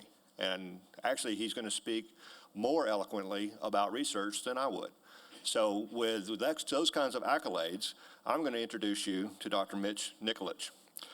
Dr. Nikolic is the Director of Defense Research and Engineering for Research and Technology, Principal Advisor to the Undersecretary of Defense for Research and Engineering on all defense research and technology investments. And there's a lot more here, but I want you to hear from him. So Dr. Mitch Nikolic, thank you.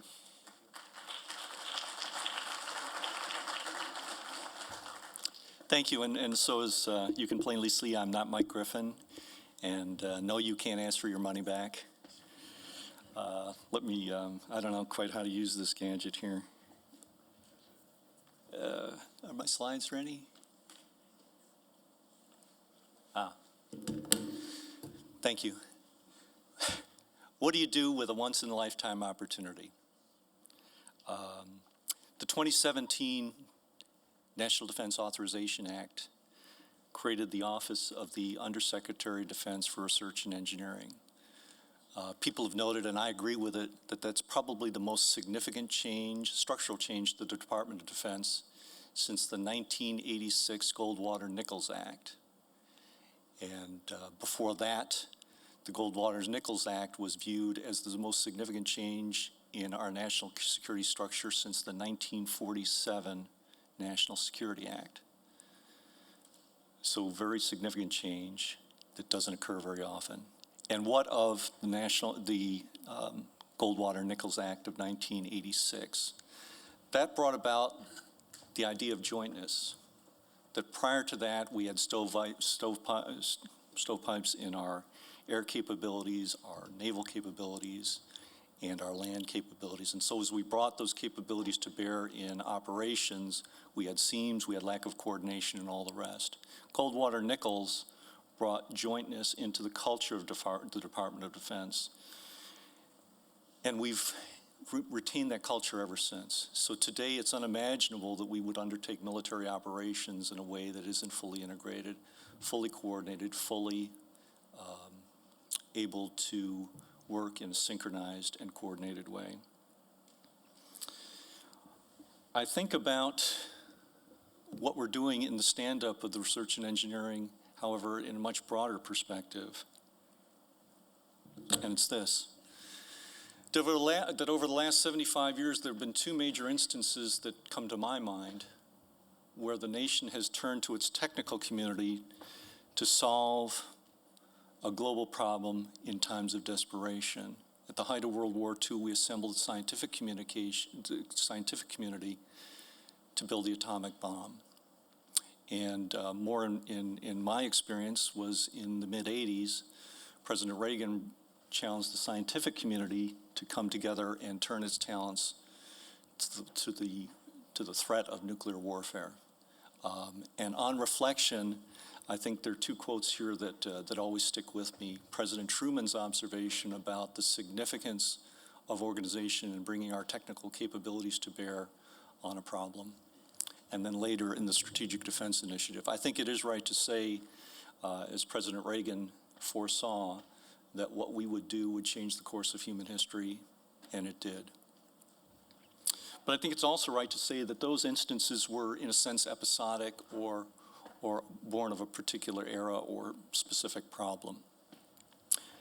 And so I think of what we're doing in establishing the Research and Engineering Organization as in a sense more fundamental. What we're doing is building into the fabric, into the fundamental structure of the Department of Defense, an engine of innovation, a method, an organization of bringing our technical capabilities to bear on all of our future national security challenges. And so I think we're doing something of that great significance. The other thing we're doing is we're creating a culture in the organization.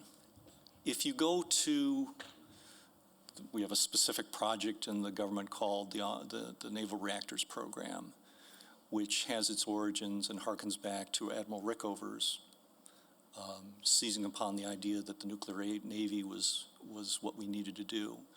And he created a culture in that organization of discipline, engineering excellence, and programmatic excellence that resides today. Thus is, I think, the significance of culture and establishing the right culture from the very beginning of an organization and the staying power that it has. So within the Department of Defense, clearly we have our Secretary of Defense. The next echelon of leadership is an undersecretary, for those of you who aren't versed in the specifics of DoD organization. And so that's the next level of leadership. I reside at the next level of leadership, next level of echelon down below from that. So I'm a director of defense research and engineering with responsibilities for all of the DoD laboratories, what we call FFRDCs, the federally funded research and development centers that include the names you would recognize: Lincoln Laboratories, Institute for Defense Analysis, the Aerospace Corporation, MITRE, and all the rest. There's some 10 of them. On top of that, I have responsibilities for all of our university research programs in what we call UARCs, University-Affiliated Research and Development Research Centers. And in addition to that, the small business program. And those are easy to list, but they all touch upon a much broader base of what we call the National Security Innovation Base, which is the larger, and the term we use these days is ecosystem, but the larger family of entities that are the engine of innovation that we draw upon for the Department of Defense. You can't look at that and not be impressed with the intellectual and technical horsepower that represents. And so in some ways I've got maybe the best job in the Pentagon. We have something that in our business is something that's come to be known as the Valley of Death. I guess we have to use these terms in the defense business, but what it's referenced to is the idea that we create innovation, we develop ideas, whether through small business, our laboratories, or elsewhere in the National Security Innovation Base. And there's a huge gulf between those innovations and how we ultimately infuse those capabilities into the major systems that we acquire and place in the hands of our warfighters. And so that's the reference to this Valley of Death, and is viewed as an impediment or my terms, a potential barrier between innovation and capability on the battlefield.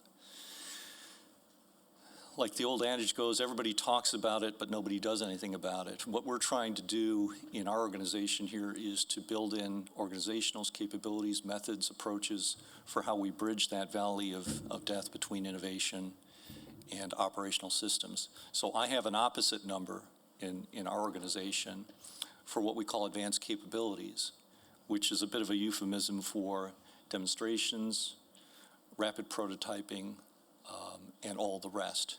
The idea that we can take our innovations, manifest them in some sort of demonstration that you can put on a table, that you can use to demonstrate a capability, show that it works, provide a catalyst for maturing technologies, and show how those capabilities might actually, and in practice, make their way into systems we ultimately buy.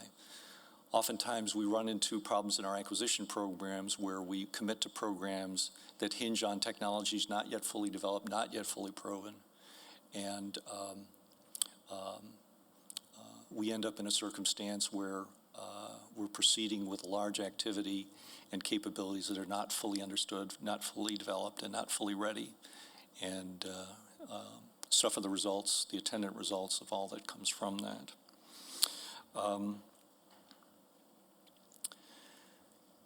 The other thing we're assembling in our organization is all of the major defense agencies that have traditionally been the engines of innovation.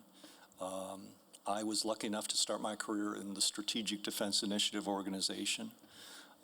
Actually, as a point of note, that's where actually I met Mike Griffin for the first time and ultimately worked for him. Now known as the Missile Defense Agency.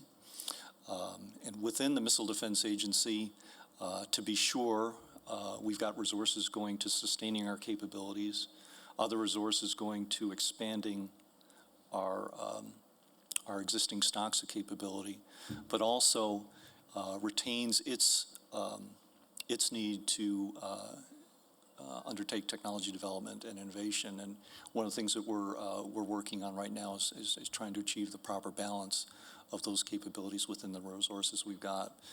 But that organization has got a long legacy of innovation, and I've had the privilege of being part of that. DARPA is another part of our organization. Born of the era of an unpleasant space surprise, it retains its character of innovation, and I can say that whenever I get a little depressed, I always bump over to DARPA to see what they're up to, and it always renews your sense of the possibilities and imagination. Those two agencies are more in the character of traditional Defense Department agencies, but what we found in our traditional processes in organizations, agencies, and structures is that they don't provide the flexibility and inclusiveness to allow for non-traditional vendors and other approaches for drawing innovation into our applications. So we have two additional organizations. I don't want to bore you with the alphabet soup, but I do want to sort of describe the character. So we have something called a Strategic Capabilities Office, which is an interesting approach to an organization to create innovation in the department that matches warfighters directly with technology demonstrations and capabilities that would reach a level of maturity that you could actually hand them off and use them in real-life circumstances. And then another organization actually created under Secretary Ashton Carter's leadership called the Defense Innovation Unit Experimental, which was the idea of creating an experimental organization that would be co-located at our major centers of innovation in Silicon Valley, Boston, and Austin. So Boston, Massachusetts, Austin, Texas, to draw in the considerable energy and resource and technical innovation centered in those geographic locations. And so provides a means for drawing in non-traditional entities into our orbit. We now have dropped the X, Defense Innovation Unit Experimental. We now have dropped that, so the experiment has reached some level of success that it's not an experiment anymore. But it is still a work in progress as we think about applying those approaches to drawing in capabilities that might not otherwise find their way into our capabilities.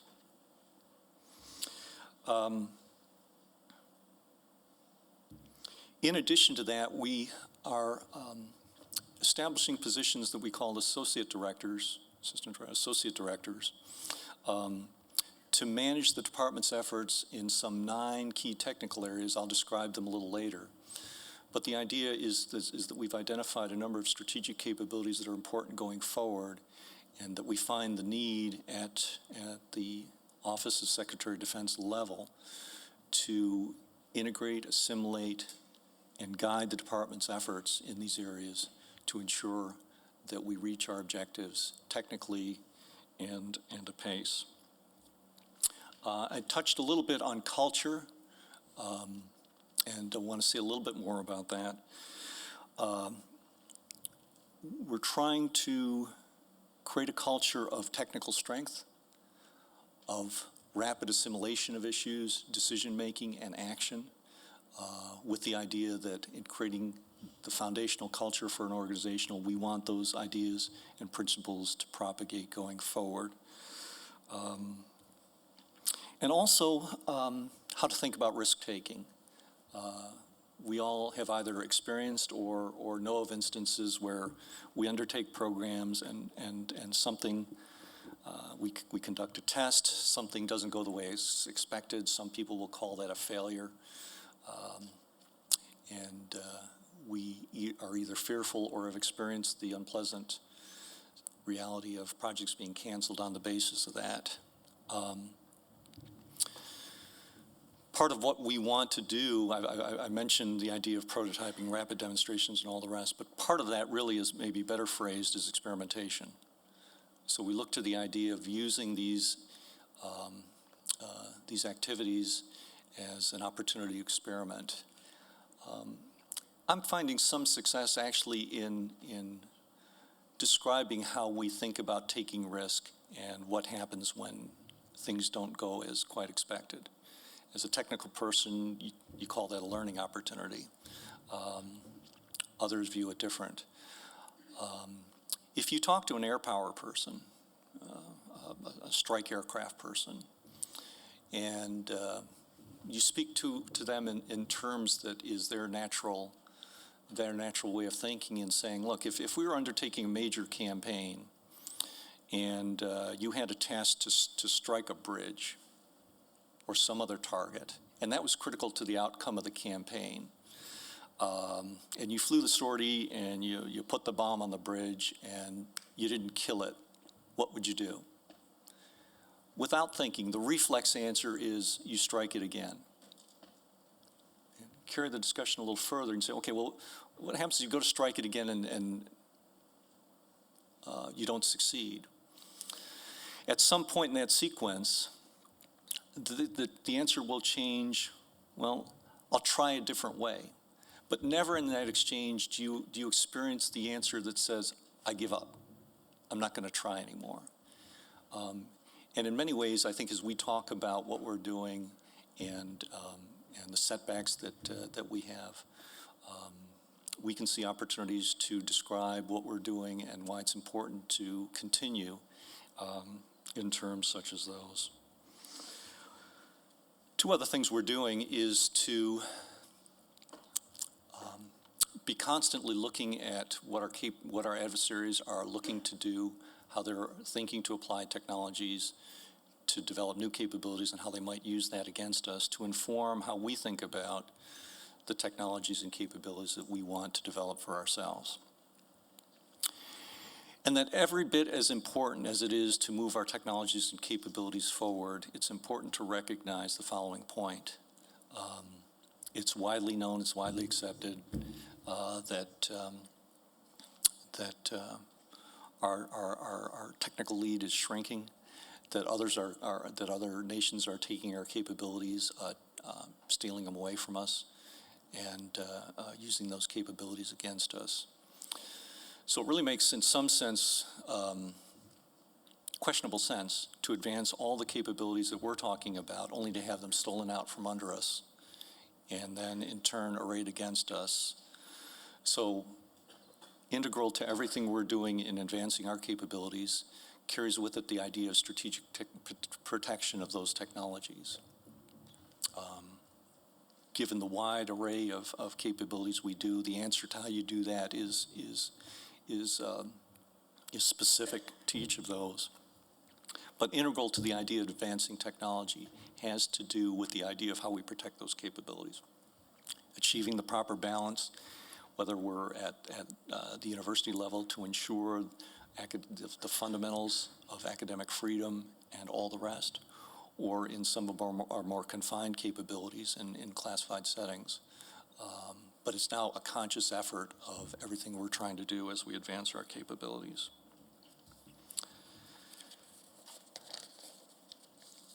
Go to the next slide here. Steve Katay touched on the National Defense Strategy. In my years, I've seen national security strategies, national defense strategies with huge buildups and lead-ins to the release of these documents, only to have those documents be met with, well, that's very interesting. And the next day it's on the coffee table. In my belief system, the National Defense Strategy created under Secretary Mattis's leadership is a strategy worthy of the name. Its contents are well described, and to the point we're actually acting on the strategy. It's got three major elements to it. I would certainly commend it for your reading. It's 11 pages, but I think it's an excellent document and gives you a sense for the context within which we're advancing our technical capabilities.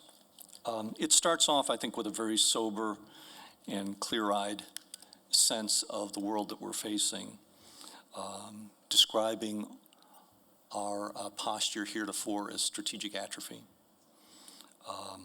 that our competitive military advantage has been eroding, and that we're in a security environment that is marked with rapid technical change on the part of our adversaries. I generally wouldn't do this, but there are two sentences I'd like to read to you that I think are particularly telling. China is a strategic competitor using predatory economics to intimidate its neighbors while militarizing features of the South China Sea. Russia has violated the borders of nearby nation and pursues veto power over economic, diplomatic, and security decisions of its neighbors.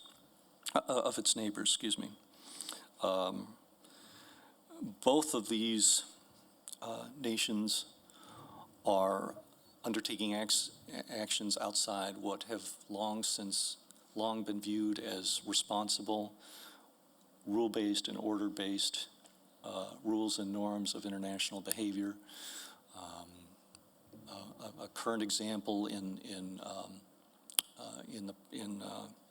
the news now has to do with Russia's violation of the Intermediate Range Nuclear Forces Treaty, a violation first noted and reported under President Obama's administration and remaining an active topic under President Trump's administration. I call that one out specifically because the INF Treaty was in some ways viewed as the turning point in the Cold War, away from threat and challenge and to the hope of reducing tensions. And so that one is, I think, a particularly distressing circumstance. Steve touched on the three pillars of the National Defense Strategy: increased lethality, alliances, and reform. With all due respect to the naval, and I don't know if Admiral Ellis is still here, but it brings with it a certain character when a Secretary of Defense who's a Marine talks about increased lethality. We use terms like dominance and overmatch. What we're really talking about here is the broader sense of lethality, to have the capabilities across all domains: land, sea, air, space, cyberspace, to dominate, because that's what's necessary for us to secure our interests and our capabilities. I want to say something about, actually, I'd like to say a number of things about alliances. The speaker you were promised is not here because actually he is working one element of alliances. One of the things that we've gotten ourselves into over the last period is I think we've fallen off our game a little bit in terms of being as active as we can through our alliances across all capabilities, but including technology, space, and all the rest. These tend to be natural areas where there's an appetite on the part of our allies and friends to work with us, and we're turning that around. The strategy identifies 5 sort of regional areas, and in some sense of priority here, starting with the Indo-Pacific, which is now our current term of art, NATO. Russia is taking actions to undermine and disrupt the cohesion of NATO, and that is not to our interests. As we think about the Middle East, Our interests are ensuring that no dominant power in the region emerges whose interests are inimical to those of the U.S. We benefit from a relatively stable Western Hemisphere. That has been a very stable platform for us for as long as I can think about it. And yet the hemisphere is under strategic challenge in the context of what Steve called, and I think is rightly described, as a return to great power competition. The good news about great power competition is we kind of know it. That's kind of what the Cold War was, so it's familiar in a sense. The bad news is instead of one, it's two. So Russia and China are now two major strategic competitors trying to displace our influence around the globe, and doing it in ways that I think of it this way. As the U.S. undertakes its alliances and its forward presence around the world, I think by any objective measure, any sensible person would agree we're a benevolent nation. Yet, as to Russia and China, and particularly China, as called out explicitly in the National Defense Strategy, predatory behavior economically, coercion, and those relationships are really one-way streets where China benefits and the other partner doesn't. So these things are of a different character and presage a global circumstance that's worrisome. Let me speak to reform. There's probably a reflex action that, well, what they're talking about there is sort of, all the process stuff, and as engineers and technical people, maybe we're not too concerned about. Maybe that's sort of the backroom business processes of accounting and moving the paper around and all the rest. But that's not actually what the strategy describes, and I'd call out a couple of major items that have bearing, I think, on the interests of the audience here. We use the term in the context of reform of speed of relevance. That's part of our vernacular and is intended to describe not only the idea of rapidly developing technologies and capabilities, but points out specifically that those who will prevail are not the ones who develop the technology fastest, but are those who can develop the technology and bring it into operational capability the fastest. We need to think about how new technologies can enable new forms of warfare, or really the broader sense of that, how we can apply instruments of national power for our own security and for the good of the rest of the world. It also talks about organizing for innovation. I opened with a description of this new organization. That's simply at the Office of Secretary of Defense level. One of the phenomena that inevitably occurs when you create a structure at the Office of Secretary of Defense level is that propagates down into services in terms of structure, objectives, and all the rest. And so the military services are responding with creating organizations and offices of their own aimed at rapid innovation and all the rest. It emphasizes speed of development and speeding the process from development to fielding, and this comes back specifically to the idea of prototyping, using prototyping as a venue for experimentation, and really the more sensible idea of how we think about developing requirements, where you conduct experimentation, you understand where technologies can take you, and then you use that as a basis for determining requirements of systems that you want to go off and acquire. And also the idea of building into all of our systems the idea of upgrades. Each kind of capability brings with it its own opportunity for doing that. For a land-based system, it's easy to bring the system back and do an upgrade. For space systems where you're putting a fixed capability in space, we can think of ideas of rapid replenishment, substitution, evolution, and all the rest. And then it closes, I think, with something that rings true to me, and that is this idea of harnessing and protecting a term I'm liking more and more as discussed in my business, the National Security Innovation Base. It includes the organizations we talked about, but really that's just the tip of the iceberg in terms of the overall nation's resources, means, capabilities, and organizations that innovate in the technical domain.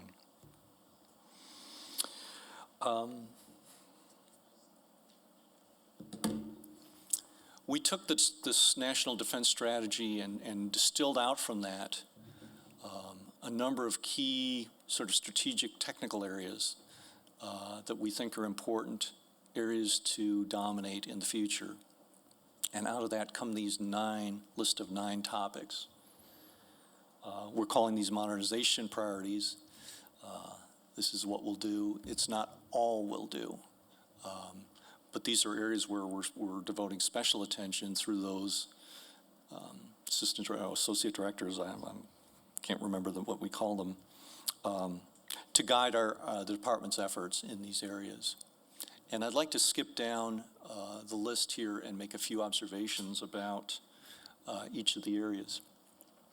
Let me call out quantum science. I'm reminded of that country music song that says, "I was country before country was cool." The Department of Defense was quantum before quantum was cool.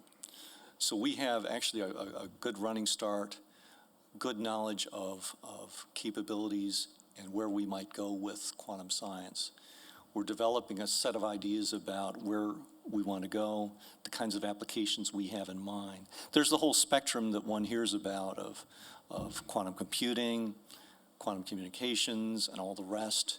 We see immediate applications and opportunities to exploit capabilities through precision timing, so quantum clocks, it becomes an area of interest, quantum sensors for the ability to do ever more sensitive measurement across a number of domains.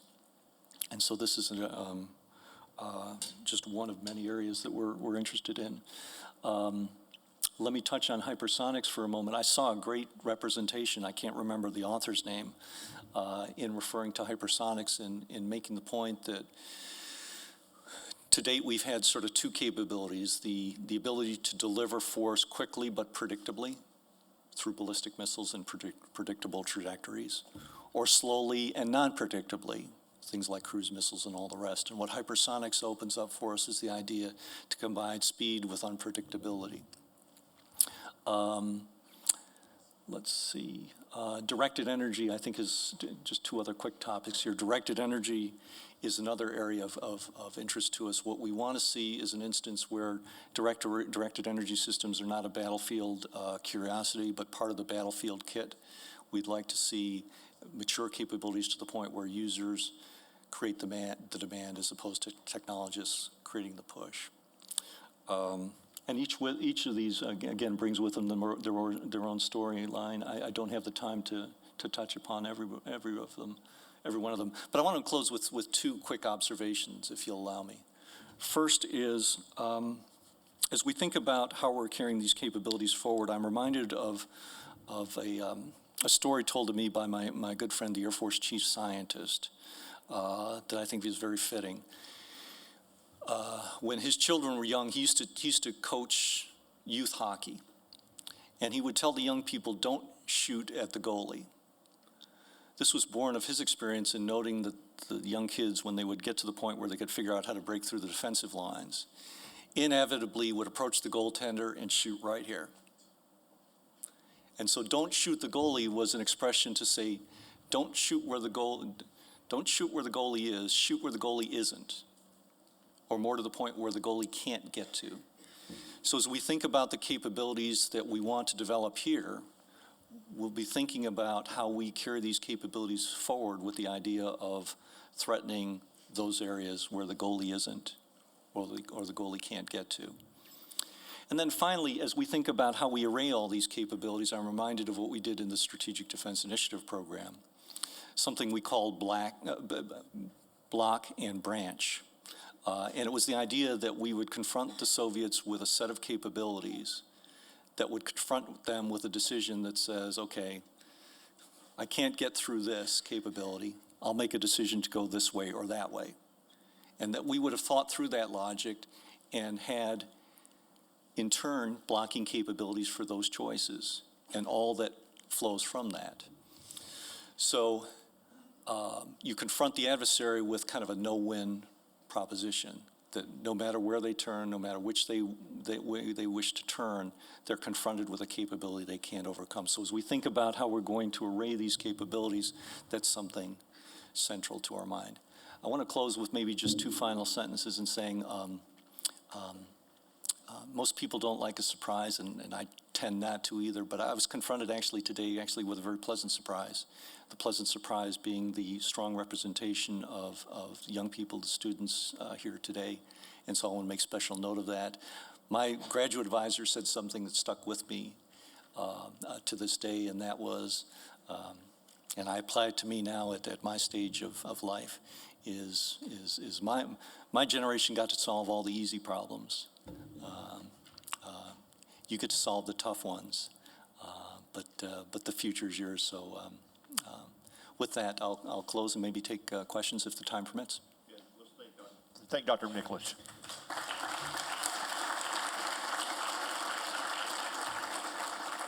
We do have time for a couple of quick questions.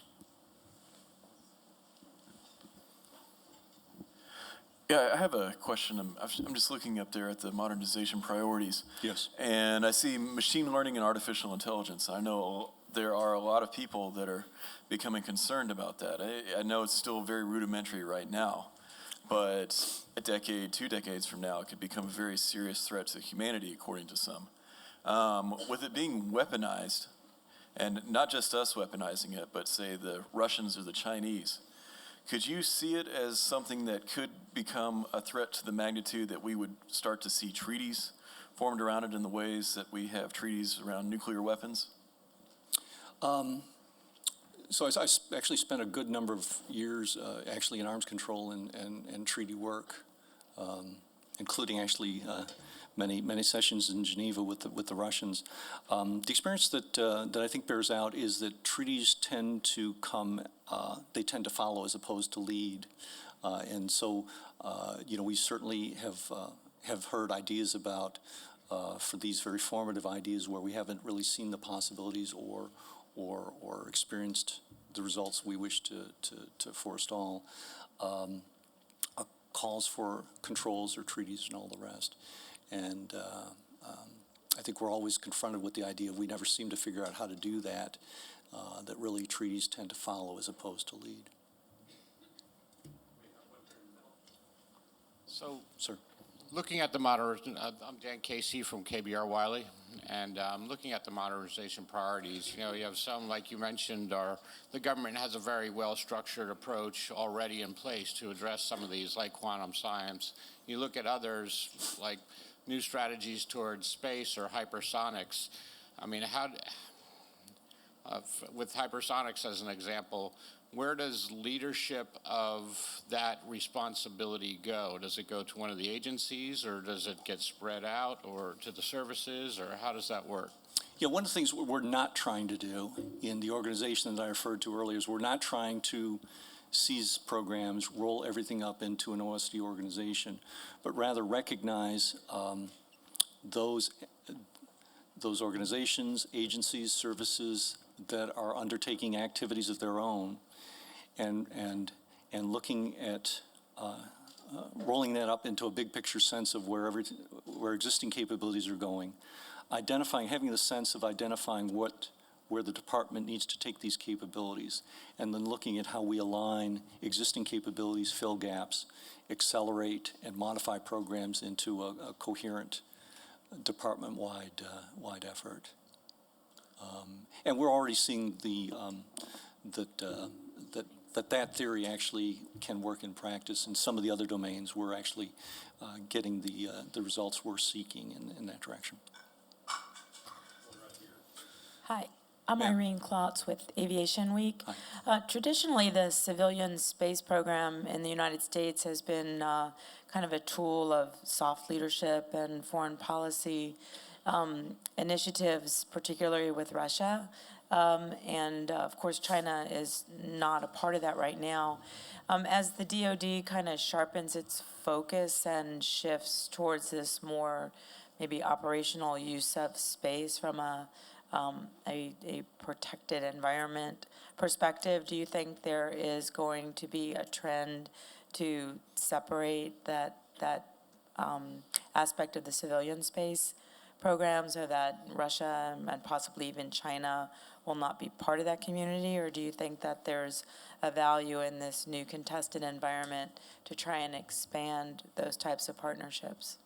Well, I guess I would observe a couple of things. I promised myself I wouldn't say anything about space, but in respect to your question, maybe a couple of things to say. First of which is I need to hearken to what Steve Katay talked about in terms of what the department is doing in thinking about a space warfighting command, space development capabilities, Space Force, and all the rest. And those examinations are underway. Decisions are being contemplated, but so it's all in our terms pre-decisional. With respect to how we think about the nexus of national security space with civil space and commercial space, that's something certainly we're giving a lot of thought to. We use the term the space warfighter, but in the first instance, what we're really about is the nation's space capabilities and its ability and its recognition of that as an instrument of U.S. power. And so I prefer not to think about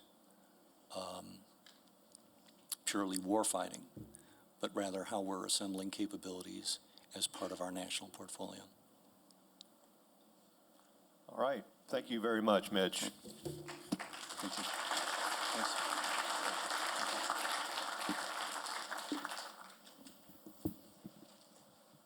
So as our next panel comes in, here they come. Let me see, I don't know any pirate jokes, so I can't do any of Chris Crumley's pirate jokes, but while they're coming in, I have noticed that there are a few people from Auburn here and a few people from Alabama here.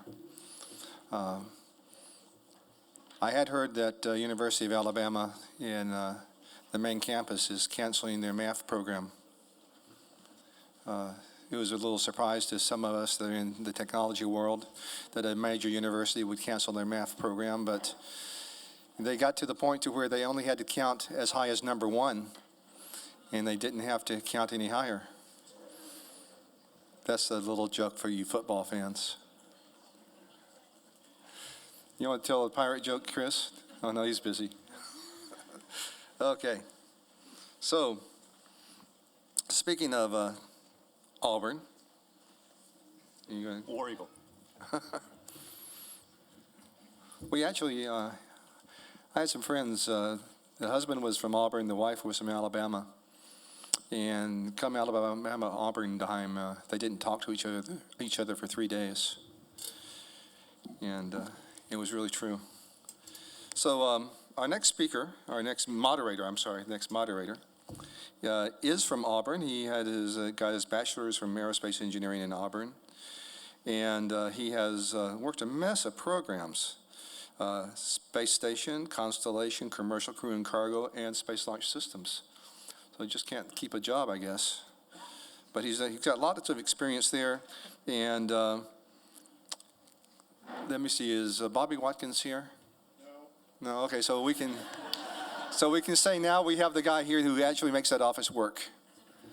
He's the Deputy Manager for the Human Exploration Development Operations Office at Marshall, and he's the Manager for Gateway Activities. We've heard lots of words about Gateway and what the Gateway means. Well, this next panel is going to explain the Gateway and the next steps for Gateway.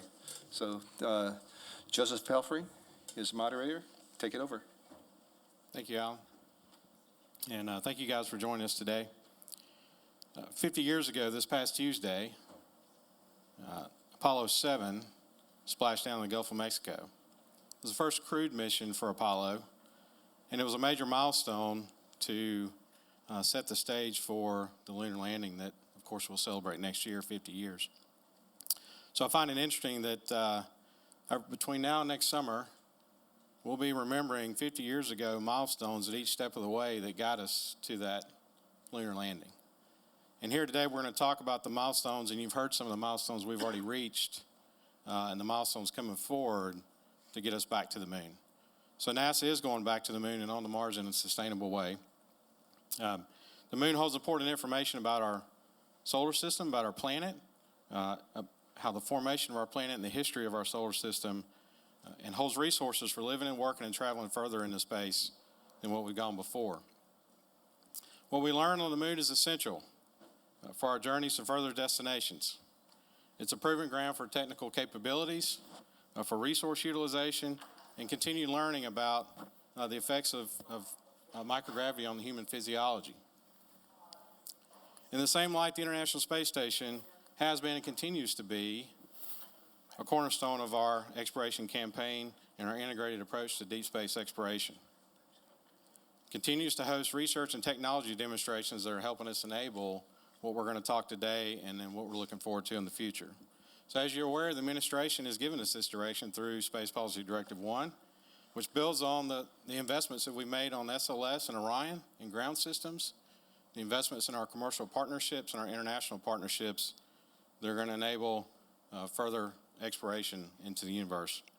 So our panel today is going to focus on Gateway next steps and ties together the aspects of the current and future components of the agency's exploration campaign. So I want to introduce our panel, and then we've got a set of questions that I'm going to pose to our panel members to give them a chance to address some of these topics. So our first panelist is Jason Cruzan, who's the Director of the Advanced Exploration Systems Division out of the Human Exploration and Operations Mission Directorate at NASA headquarters. Stephen Clark is the Deputy Associate Administrator for Exploration in the Science Mission Directorate at NASA headquarters. Ginger Flores is the Gateway Habitat Element Manager here from Marshall Space Flight Center. And then to her left is Vanessa Weiss. She's the Deputy Center Director from Johnson Space Center. And I'm very thankful for their time and join us today to talk through this. And so we're going to do a format a little differently. I did give them questions ahead of time. I'm not that mean. But kind of sparked some conversation. We came up with some thought-provoking questions, and hopefully it'll lead to questions from you guys at the end that we'll allow for Q&A. So the first question goes to Mr. Cruzan. Can you give us an update on Gateway and how it fits in the overall exploration campaign that we're working with the agency? Thanks, Joseph. So, I'm lead hitter here, just kind of setting the stage. So I got a couple graphics that I'll show you. So as Joseph kind of elegantly described, I mean, Gateway fits in an overall ecosystem of activities, everything from our testing on ISS all the way through Gateway and actually even lunar landers and all that. So that's our entirety of our exploration campaign. And Gateway is a critical component of that overall activity. So if you look at our exploration campaign, a sequence of flights building up to the ability to get humans in and on the vicinity of the moon over the next decade here, and then actually deploy the Gateway, and then in parallel at the same time do a progressive growth of commercial landers leading to eventual even human landers on the surface of the moon as well. So with that, if you can bring up my first charts, if I should be able to do it. I can do it myself. So if this is kind of the chart that we use to describe that sequence I was just talking to you about the whole series of efforts here, everything from commercial landers as soon as early as 2019. I think Steve and his team over in the science colleagues are getting really close to doing the selection on those commercial lander activities, leading then to a progressive and incremental growth of lander capabilities through 2022. And then we're planning a human descent module flight by 2024 of a full-scale human descent module. At the same time, while we're building up the Gateway activities that we have there. So a little bit about Gateway, the reason why we're here on this panel today. I just want to talk about a couple attributes of Gateway and a couple of what I call use cases as well of Gateway. we have it in an orbit. If you look on the right-hand side, there's a nominal 6-day orbit, the near retrolinear halo orbit. I don't want to concentrate so much on the orbit, though, because the Gateway has a propulsion system. We're in the middle of buying the power and propulsion element. That will enable us to actually move the Gateway from one orbit to another. And in fact, that's our intention to do that. We'll move it to different orbits to optimize for different science activities. Be it this near retrolinear halo orbit, a distant retrograde orbit, an L2 racetrack orbit. We can do all those types of orbit maneuvers with the Gateway. And we do those primarily when the crew's not there. They're very mass efficient as far as the maneuvers that we have there. So we got some great animations and those types of things of those orbit maneuvers. Say if you wanted to, this is a South Pole optimized orbit, is our nominal orbit we have. But if you wanted to switch to a North Pole optimized orbit, you actually come out of the lunar orbit. You actually do a flyby of Earth, and you actually reinsert yourself back into a North Pole optimized orbit. So some really interesting trajectories out there on the order of 120 to 160 days. But you end up using anywhere from 50 kilograms to 80 kilograms of fuel for that entire maneuver to move the entire Gateway stack around. So really want the Gateway to be this hub of activity so that it's critical infrastructure that if the orbit we're in today isn't the orbit we need for the science or the lander mission that we need to do, we'll move the Gateway's orbit to optimize for the specific mission in the case we have. It's infrastructure in that. That's this whole hub for activity. So as we do and progress towards human landings, if we need a slightly different orbit, we'll move the Gateway's orbit to optimize for that. And then eventually, as Joseph was noting, we also have the charge of going on to Mars. So as we build up Mars deep space transport type capabilities we want in the future, we'll also stage those out of Gateway, but the Gateway's orbit may need to be different in order to optimize for that Mars transit as well. So a little bit more about human access to and from the lunar surface. One of the big trades we've been working with on Gateway is how to enable reusable and refuelable landers or portions of the architecture to be reusable. So at the beginning, certain portions will be throwaway, potentially, but then we want as much of the architecture to be reusable as possible. And for reusability, you need a place, a dry dock location to put those pieces while they are refueled and then refurbished for the next flight. We want the Gateway to serve in that function.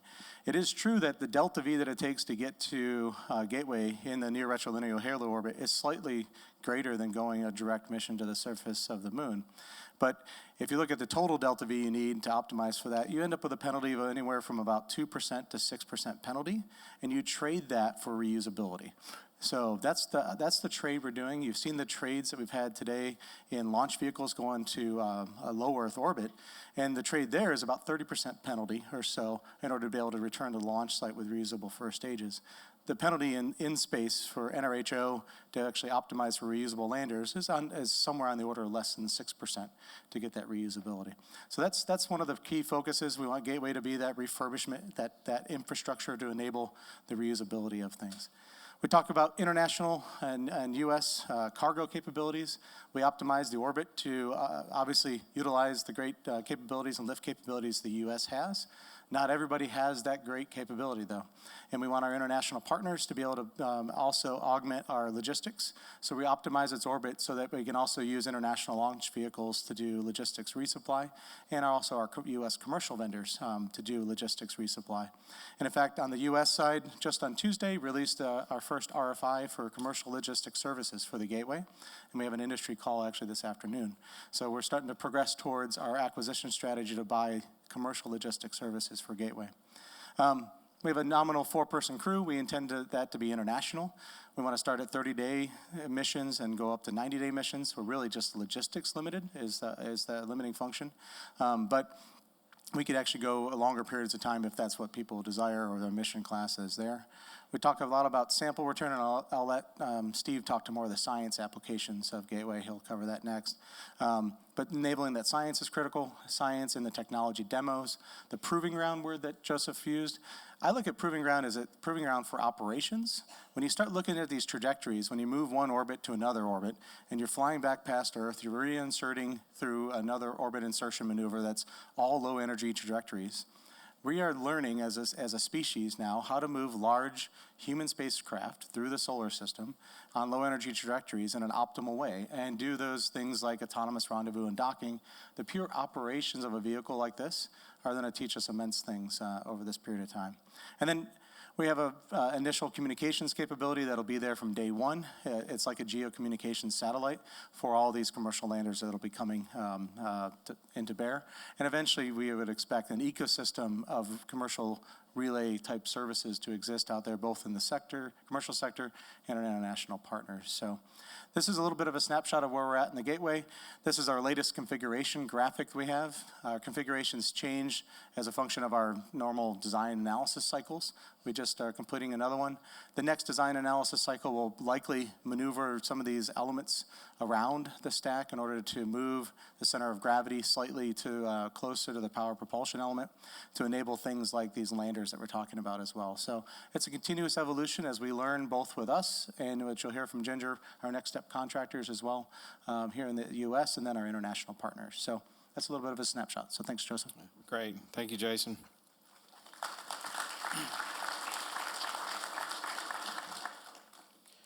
Stephen, can you discuss how the science community is embracing Gateway and the areas of focus for science utilization? Okay, thank you, Joseph, and good. I guess it's still, good morning. I'm still on East Coast time. So the science community is very excited about having a new platform to do science. Earlier this year, a workshop was held in Denver, and various members of the science community, I mean the broad science community, was invited. And there was a couple-day discussion on what kind of science could be done from Gateway.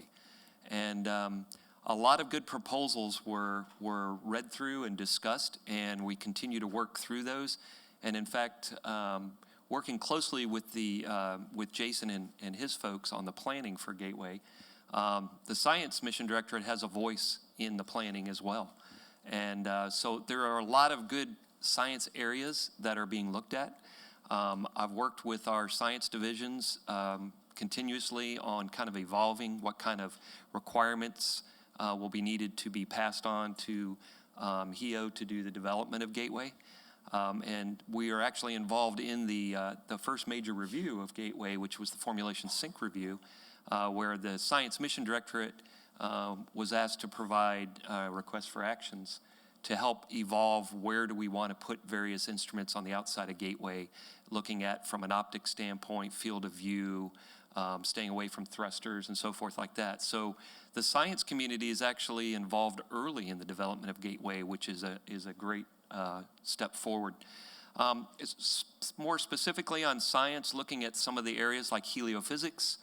The science community there is looking at another platform to be able to collect data on solar wind. We have a lot of instrumentation on various NASA spacecraft and on NOAA spacecraft to collect data to help improve our forecasting for extreme space weather events that affects life here on Earth. But we're also looking outward now as we're going to expand human presence across the solar system. We need to have better forecast capability for our crews that are in transit around the moon, on the surface, and when we move on to Mars as well. So the Gateway provides another platform to put those type of instruments to gain more knowledge of the solar wind and actually how it actually interacts with not only the moon, but the magnetosphere and the ionosphere of the Earth and so forth, which will improve the forecasting capability. So it'll be a complement to the instruments that we have on various NASA and NOAA spacecraft now, both outside of Earth orbit and in low Earth orbit. Certainly from a planetary perspective, we're going to expand our science investigations of the lunar surface. We haven't landed on the far side, and so with Gateway in the NRHO orbit, we're going to be able to do more investigations on the far side of the moon from the orbit.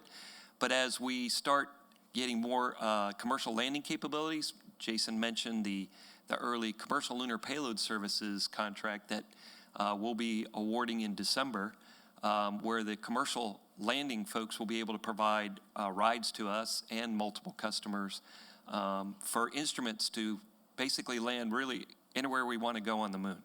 And so we're really excited about jump-starting that business case in the commercial industry there.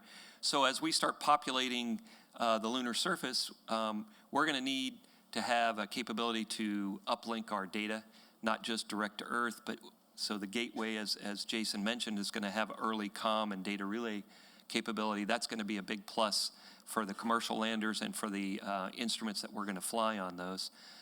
Certainly, we'll look at more capability as that evolves. From an astrophysics standpoint, we're looking at, again, doing observations on the far side of the moon. Right now, it's radio quiet. That's where we need that capability, so we're going to have to work closely with the development of Gateway to determine how we can do that and maintain that radio quiet environment. So that's something we're working forward to, but I can tell you that NASA puts out these missions of opportunities from SMD, and Astrophysics is going to be releasing their next Explorer mission of opportunity in early spring of 2019. And we're already inserting language into that mission of opportunity to include Gateway as a platform to do science. So in alignment with the Gateway development, you can see where the Science Mission Directorate is going to start putting out calls that include Gateway as a platform. And certainly we've learned a lot by using the ISS as a platform for science, and we're incorporating those lessons learned into this new platform. So overall, the science community is excited about having another platform to do science, and it's going to be outside low Earth orbit, which provides unique vantage points to deploy small sats, CubeSats, and so forth like that. Thank you, Stephen. Let's see. So the chart that Jason showed obviously had a very aggressive schedule. So Ginger, can you talk about our approach for streamlining the development process for Gateway? All right. Am I live? Thanks, Joseph. So over the past year or so, NASA's been working on efforts to streamline the Gateway module development. And one of those has been a focused effort centered around interoperability standards and standards to support human certification. We've collaborated with industry and our international partners to develop a set of interoperability standards with a goal of defining the interfaces and the environments that will allow industry and our international partners to develop systems or modules that are compatible aboard or with any other spacecraft, no matter who the developers or providers are. These standards will enable a broader collaboration and will apply across the larger exploration architecture, such as the Gateway and lunar landers. They're based on ISS standards, and we've incorporated additional lessons learned from experiences with the international community, and also leverage existing globally recognized standards. To date, we've prioritized 7 areas for our first cut at the standards in avionics, power, thermal, comm, robotics, ECLS, and rendezvous. And some specific examples of what I'm talking about with respect to these interfaces are things such as communication frequencies, voltage ranges, nominal internal pressures. So if you're interested in reviewing or commenting, these standards are on a very exciting public website located at internationaldeepspacestandards.com. And we have solicited comments that we're feeding into our updates currently. We're working to finalize those by the end of the year, but any additional comments will be folded into future updates. An example of how this is working real time is our approach for the power and propulsion element procurement. These standards have been identified as reference documents in the solicitation, with a goal to minimize redesign of existing heritage architectures and rely on industry standards and processes. We'll accomplish certification by conducting an assessment of the industry standards and processes against a minimum set of NASA design and construction standards, interoperability standards, and safety requirements. And we've also asked industry to identify instances where a NASA requirement or standard could cause a departure from the existing design. So this may not sound that earth-shattering, but it is a real paradigm shift and is allowing more innovation and flexibility with our commercial base. Thank you, Ginger. It's obvious that we're going to need that kind of innovation to be able to meet this schedule that we've laid out. Thank you very much. Vanessa, I had an image up where you, if you noticed, the first image had the moon, but you could see the ISS shadow crossing there. And I thought it was a great picture to think about having a gateway shadow on that moon here in a number of years. So, Vanessa, can you talk about how our experience from ISS is going to enable success on Gateway? Great. Well, thank you, Joseph, first for inviting me to be here today. And thank you so much, the ability to share what's going on. For Gateway, Joseph asked, what experience did we have from ISS that we're going to take forward? And so when I think about ISS, first it's just the development, assembly, using the space shuttle, and operation of ISS. Those are all things that are going to feed forward to Gateway.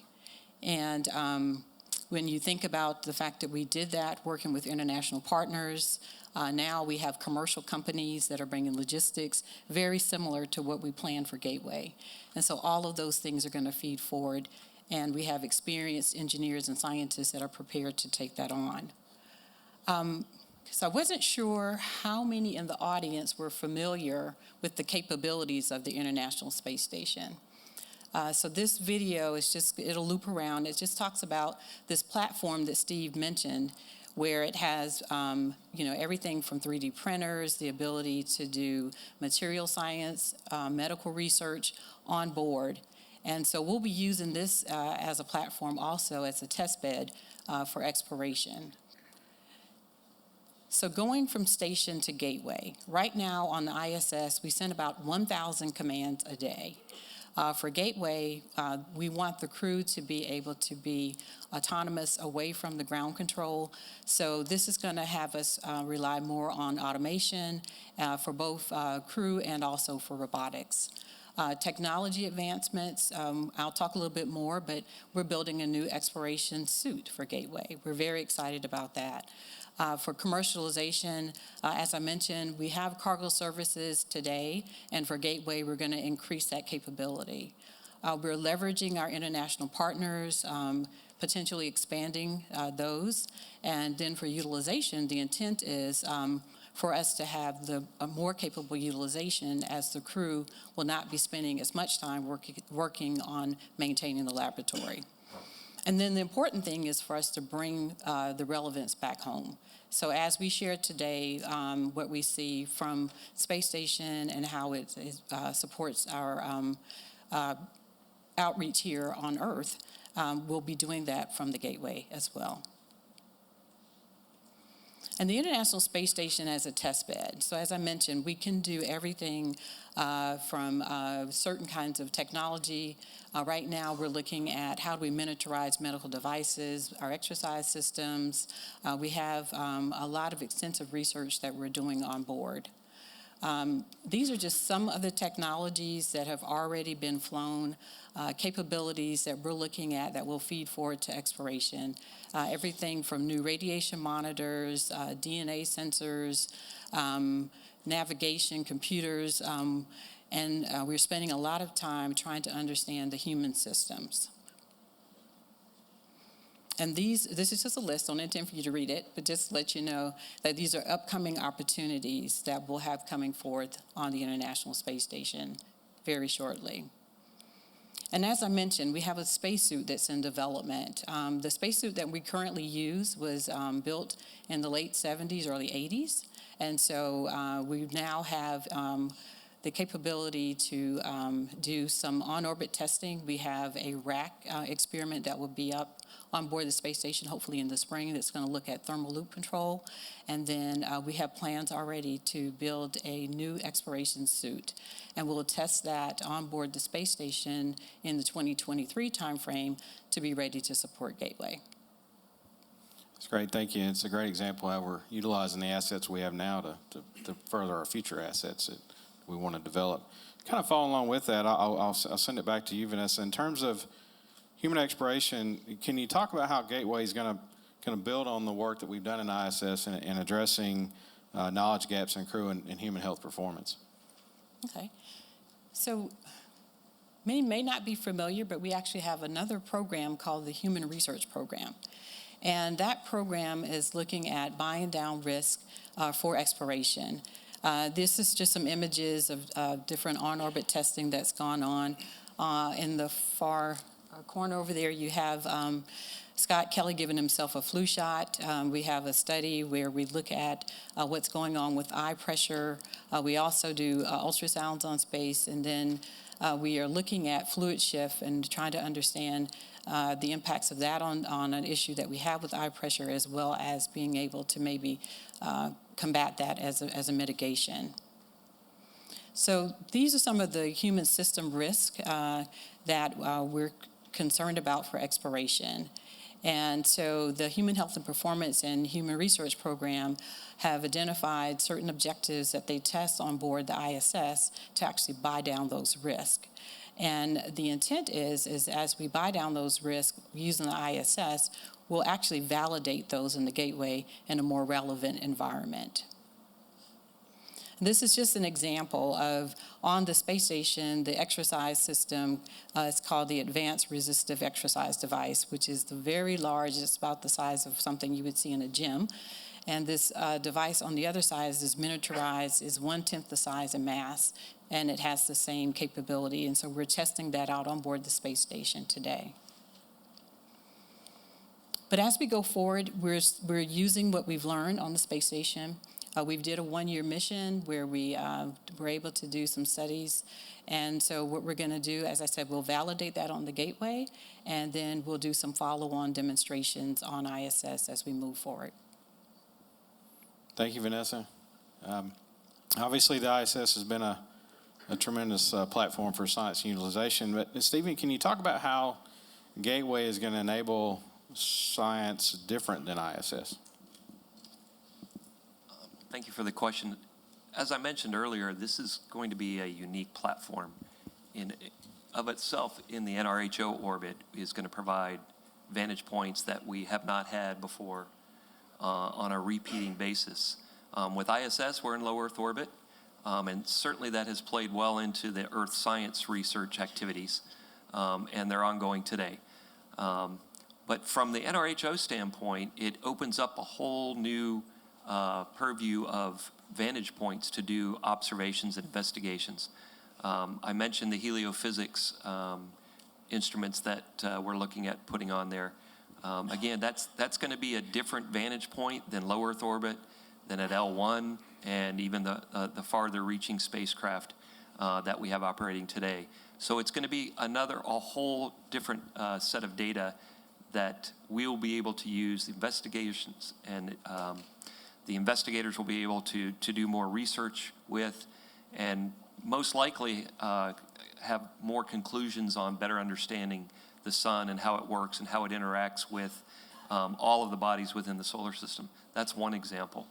The fact that we have Gateway in place, and with the commercial landers that Jason talked about and I talked about, that's going to be an ongoing asset that I think the commercial folks will be wanting to use, in particular for the services that they're going to provide, not just for NASA, but for other customers as well.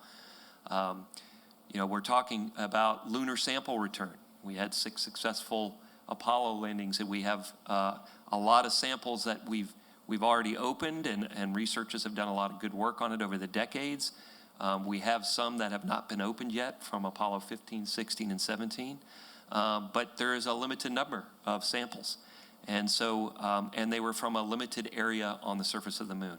So we're certainly looking at doing sample return from various parts of the surface of the moon, far side, the poles, and so forth like that. Certainly we want to look at Gateway as a potential location to bring those samples so that then they could be brought back to Earth when the crew and Orion come back. And they'll be in well-preserved containers and brought back to the curation facility at JSC. So we're looking at that as a huge asset to be able to bring more lunar surface material back and to do research on that. And then I mentioned the planetary aspect of it too. We may be able to do some telerobotic work from the Gateway on the surface of the moon. And just the fact that we can also deploy small sats and CubeSats from that location certainly will be a big bonus to be able to do not just planetary science, but even potentially Earth science as well, from, again, a different vantage point, looking back at the Earth and being able to do investigations. So, again, we see Gateway as another unique platform to be able to get more data, and I'd say rich data, all across the science communities. Great, thank you. So we've talked a little bit about how important partnerships are to make this happen. And under Jason's leadership at our AES, they started the Next Step program. And so I was going to ask Ginger to talk a little bit about how we're leveraging the Next Step work into the development of the Gateway. Okay, thank you. So just a quick reminder on what we have been doing with the Next Step BAAs is related to habitation development specifically. And for you guys that aren't familiar, Next Step BAA is a NASA acronym which stands for Next Space Technologies for Exploration Partnerships, broad agency announcement. And so these partnerships are a model which have provided NASA significant flexibility in seeking private sector innovations. The original Next Step BAAs were issued back in October of 2014, where NASA requested proposals for concept studies and tech dev projects in 3 key areas: advanced propulsion, habitation, and small satellites. In the habitation area, NASA selected 7 proposals, 4 habitation concept studies that the goal of defining the architecture or subsystems for deep space capabilities, and 3 advanced life support system concept studies. So most of the Next Step efforts require some level of corporate contribution, typically a 20% contribution towards the overall development cost, or 10% for small businesses. And this model of public-private partnerships aids us with fostering the industrial base and commercial space sector. It also facilitates NASA's tech transfer into the commercial sector. This approach allows us to assess the maturity and alignment of commercial capabilities to our needs in the development phase. So following the success of the original Next Step BAAs, we issued Next Step 2 in March of 2016. This is an omnibus BAA. That's another word that we like to use as part of the government. This allows the agency to issue appendices to solicit studies, concepts, tech dev, prototypes, and actual spaceflight hardware development to demonstrate these capabilities both on ISS and on the ground. So for Next Step 2, we selected 6 companies to develop habitation ground prototypes or concept studies. And through these companies' human-in-the-loop testing, where current and former astronauts may also be participating, this begins in February with their ground prototypes and will be staggered. NASA will assess the overall form, fit, function, performance across a variety of these approaches, and those results will inform our next phase of our habitation process. Okay, great. Thank you, Ginger. So another great example of how we're going to leverage partnerships to make this happen. And I think we all understand how important that's going to be.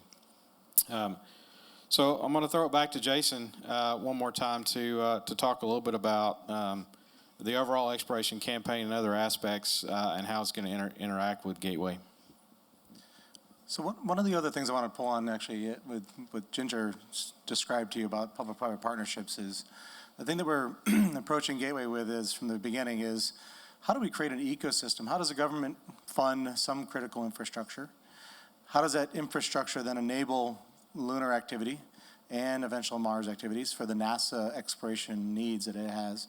But at the same time, how do we acquire it in such a way that we enable an ecosystem of activity to exist? So much like with the space station today, we're trying to transition International Space Station into a broader set of activities of LEO commercialization, LEO exploitation type of activities for commercial benefit and for a wider research community than just NASA.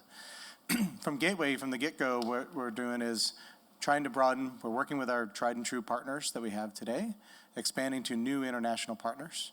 At the same time, working with our U.S. industry, so any U.S. contributions to the Gateway infrastructure and capabilities are provided in such a way that NASA's working that hand in hand with industry. We'll see, many of you guys from the industrial side here in the room, how do you want to utilize some of these capabilities for other activities that are not just meeting the NASA requirement, but maybe it's a business-to-business type of relationship. So how do we enable, I'll give you an example. In the power propulsion element, that solicitation that's out there now, there are a set of unique NASA requirements along with the interoperability standards that Ginger pulled on. But in addition to there, we allow the industry to describe any other requirements that they may want to go do and what those objectives are. We actually don't take possession of the power propulsion element until after we take possession on orbit, after it's been utilized up to a year for whatever application industry wants to use it for.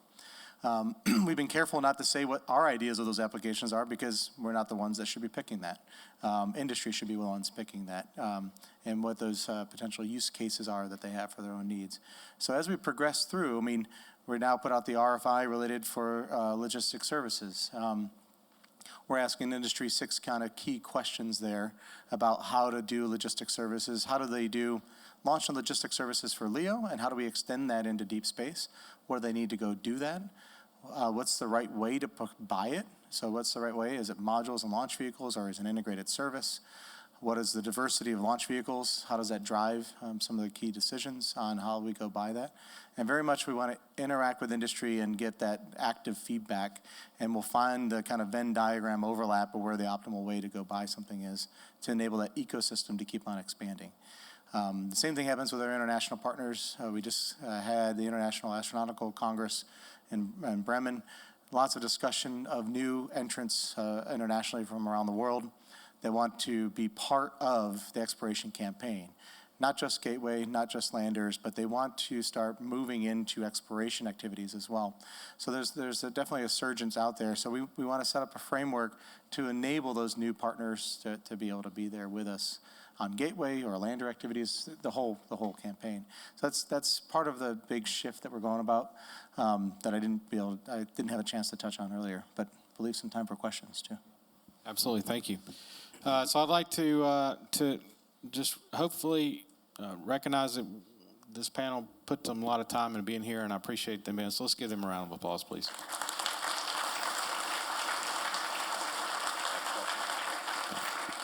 So we definitely have time for questions. We do. Any questions, including where those socks came from, Wicked? Happy socks. Clive Neal, University of Notre Dame. Couple of questions, actually. Jason and Steve, you talked about lots of science opportunities and partnerships. How are you're going to do reusable landers? Because the science workshop showed that lunar science was probably the least well served by Gateway in that configuration. You notice I put that in there, that proviso, because it's changed a bit. But reusable landers getting to the surface will be an enabling asset, and certainly incredibly useful both for science and exploration. But how are you going to refuel those landers if they're reusable? There was, in the configuration there, I didn't see any refueling capabilities. And if you do have a tank up there for cryogenics, then outgassing may play havoc with some of the optical instruments on the outside. So that trade is being worked or has been worked? Yeah, so a little bit more about the architecture on reusable landers. We're still in the middle of analyzing those cases. Our fundamental architecture on reusability is portions of things like ascent stages, maybe some kind of in-space stage to move things around, can be reusable and refuelable. In our power propulsion element, we actually have refueling 2 ways. We have an aft-end commercial-defined refueling port, meaning it's open-ended to however the power propulsion. Well, that's xenon, right? It's xenon, and we believe it is hydrazine, but it's not defined actually in our procurement. Okay. Our models are based on that, but they could actually pick a different fuel source for there. So PPE can be refueled that way and also actually forward as well. It has a refueling through our NASA docking system. It's an international standard there as well. The elements, the actual elements that for landers, when they're docked on the gateway, we're not envisioning some large piping system and those types of things flowing through gateway through the habitable modules with fuel. That would introduce all kinds of interesting risks that we wouldn't want to do on the human spaceflight system. But rather, what we want to do is define commercial refueling interfaces on those reusable elements. And just like we're buying logistics services, we will buy commercial refueling services. And we are, for the gateway itself, we're buying eventually power propulsion element. It has a 15-year life defined as orbit maintenance and a couple large maneuvers. If we burn through the fuel faster than 15 years, we plan on refueling the power propulsion element. So we'll buy commercial refueling services for the gateway itself. So what we want to start doing is start shifting into an ecosystem of logistics and commercial refueling as a function of the total mass that you're launching. And that starts an ecosystem based on refueling that's existing in cislunar space. And I say that right now we'll launch it from Earth, but over time, if things pan out and the science is right, which hopefully you did that right, Clive, there should be a plethora of ability to fuel from the moon eventually. And this is critical, though. I mean, it's a critical point. I mean, you have to bake into your architecture an assumption of refueling, or you'll never be able to utilize things like ISRU. So what we're trying to do is choose an architecture both in Gateway's performance and the landers themselves, so that when ISRU comes at some point in time, we don't really care where the fuel comes from, and it's up to industry to supply it to us. So.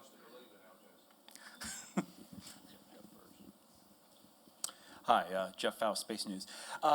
Probably for Jason.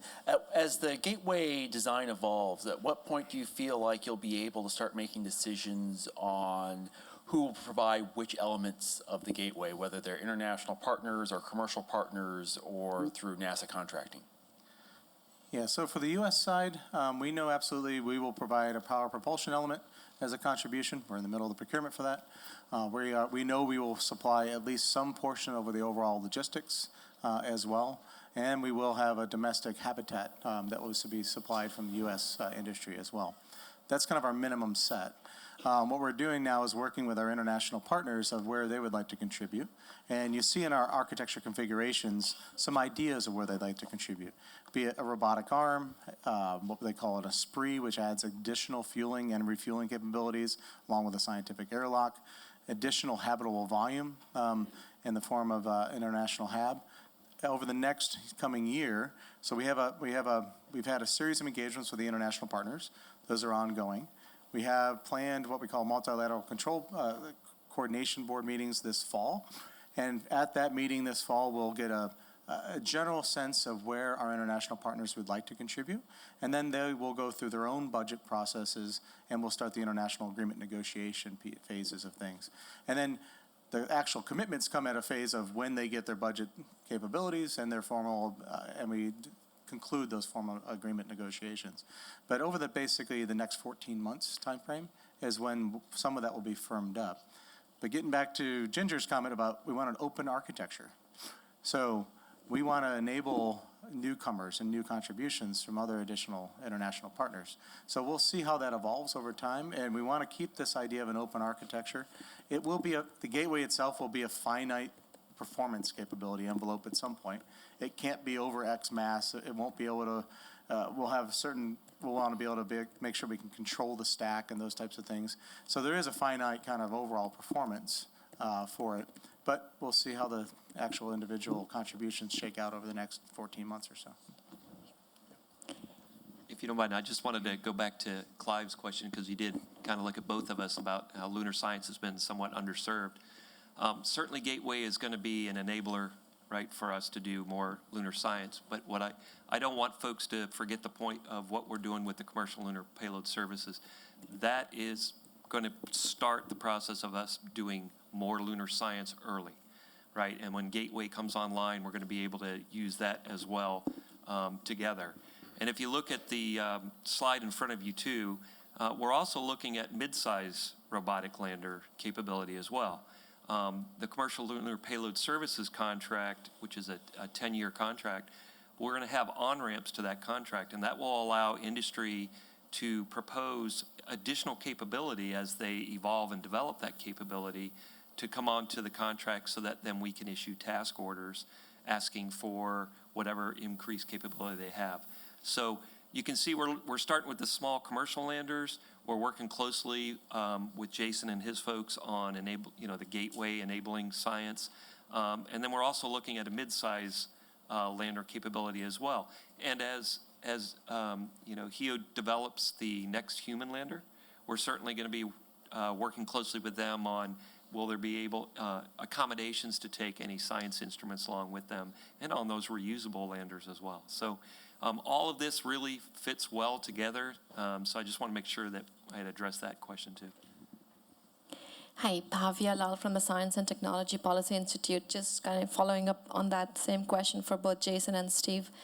What do you see as the cadence of SLS and commercial launches in the 2020s, like numbers, proportions? So, I mean, right now we are planning the nominal kind of one flight per year for SLS and utilizing that to deploy in a co-manifested fashion the majority of the gateway capabilities. For the lander type activities and the commercial logistics services and refueling services, a lot of that actually is reliant on commercial launch services as well, with some elements also being related to landers, still doing some co-manifesting on SLS as well. So it's really a mixed fleet. The specific numbers of launches, I don't know those off the top of my head, but we're looking at a really basically utilizing SLS for its incredible ability to lift crew and cargo at the same time and optimize that period of time, utilizing the crew to help enable things like delivering gateway elements, having the crew there to do the outfitting and those types of things in close proximity. And then at the same time, then leveraging commercial launch vehicles to deploy things like logistics services, refueling services, and those types of things. So it's really a mixed fleet option, I guess. Thanks. Alan's got one. And for the commercial lunar payload services, the requirement of that contract is for the commercial lander companies to coordinate the ride, the launch vehicle. So all of those will be commercial launch services. And so when I said NASA and other customers will buy a ride, those companies will be arranging the rocket contracts with the landing companies. And so I expect early on, the cadence will pick up as the business increases. So, certainly don't have any numbers off the top of my head either, but I think the commercial launch industry is going to be busy.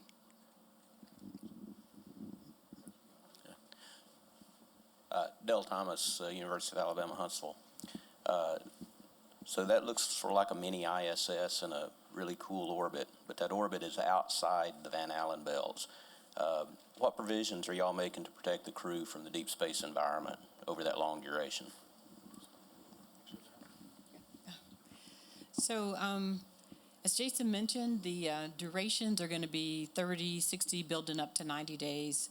And so that's what we're using currently, some of the research we're doing on board the space station, looking at either, wearables as protection. Also, there's pharmacology as protection, as well as potential, shielding for the vehicle itself. So those are things that we are testing out on the space station. Thank you. And I'll just add, Orion has storm shelter abilities built into it. So whenever the crew's there, Orion will be there. So they have that inherent capability that Orion provides for storm shelters. And then the HABs themselves, being that they are HABs, they'll have additional structures and volumes and stowage and everything else that will likely provide, if not equal, but better storm shelter abilities as Orion has. But Orion's there, so. Hi, this is Lenny from the University of Illinois.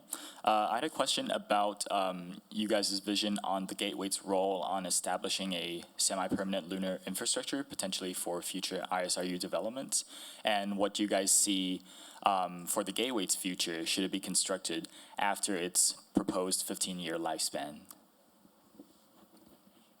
So, I think we're trying to figure out what is the role for governments and what is the role for industry. And then a lot of this is dependent on what are the other use cases beyond government exploration programs. So a lot of this is there's a lot of trial balloons in order to figure out what are the business models that can actually work We're doing a lot of those in low Earth orbit today, and there are business opportunities there, but they're still in their early stages. Deep space business opportunities are even further out because they'll be relying on government funding at the beginning. It is one of the things we're trying to do is acquire Gateway, the things that we do buy for Gateway as a government, buying them in such a way that they can be utilized by others for other non-NASA mission purposes, be it communications services, be it the commercial logistics services. We're trying to buy as many components as we can in a way to enable industry to exploit those capabilities for some other customer. And so that's one of the big key things there. On the 15-year life, I'll just touch on that for a second. It's not that we envision Gateway to only be there for 15 years. To be honest, this is a statistics engineering game we're playing. Everybody certifies for 15 years in many commercial systems. You go past certification for 15 years, and you start playing statistical games that you pay dearly for. So that last extra certification that you pay for beyond 15 years, you pay a lot of cost for that certification. And so what we're doing is certifying things for 15 years. We fully expect to do on-orbit service life extension, much like we're doing with the International Space Station today, to be actually look at the operational data and the actual in-orbit performance to actually extend Gateway's lifetime beyond that period. But then at the same time, we built it in a modular fashion that if we wanted to change out a major component, say the power propulsion element, we could change out the power propulsion element on some future mission as well, because it's a modular design. Hi there, Daryl Shook from Honeywell. Thanks for the discussion. I've heard you say that the Gateway could be a test bed for hardware, but how do you work with somewhat of the uncertainty of ISS life extension? Are you making an assumption that the official answer is it's 2025, but we all know that they're going to likely extend that past that? How are you handling that kind of uncertainty when it comes to the role of Gateway as a test bed versus ISS as a test bed in the future for a longer period? So just to be clear, ISS is our primary test bed for exploration technology. And that's where we're going to do the primary portion of testing. And as ISS and things that follow afterwards, we will still use low Earth orbit for primary testing location. Gateway, there will be unique aspects of the environment, as Steve was talking about from a science perspective. There are unique aspects from an engineering perspective that we'd like to do some of that testing and validation. I don't know, Vanessa, if you wanted to add to that, because you were talking about the validation approach too. No, I was just going to mention that certainly, so for example, for the exploration suit, we're making sure that we are planning all of our tests so that we can validate prior to the planned in for ISS. But as Jason mentioned, we do expect to continue to do testing in LEO, whether it be on that space station or another LEO platform. Yeah, Al Tadros from SSL in Palo Alto, California. This question is for Jason and Steve. In the early years of the Gateway, science and, of course, Orion are going to be using Gateway. Can you describe how the science will be first deployed there? What will it use? What do you envision it will use initially? And who will kind of make the architectural decisions of what modules are attached and so forth in the early years? Yeah, so in the early phase, we have a payload common, we have an interoperability standard for payload attachments. So we have a minimum set of payload attachment locations that are required in the power propulsion element. They're called the SARI interface and LGPFs for the robotic arm kind of walk-on, walk-off interfaces. Those are set as minimum, and we'll see how many payload attachment locations we get on the power propulsion element. Today, the very first pressurized elements that go up are an Esprit and our utilization module, which will give us our first kind of pressurized area, access to the science airlock. And then on the very first logistics flight is where we would expect significant science payloads to come up there. But we would see payloads coming up on the very first very first pressurized flight as well. As far as prioritization and those types of things, that's still, I don't know if Steve has thoughts on it. Well, as I mentioned, we're in the Science Mission Director, we're starting in spring to start putting the Gateway into our calls for missions of opportunity. And as that's moving along, we're working closely with HEO on how Gateway develops and where the individual modules will be. Certainly a robotic arm is going to be key, I think, to placing the instruments on the outside of the various modules. As we do with Space Station, sometimes we get involved with the development of the pointing platforms that are needed because it's a unique interface, right?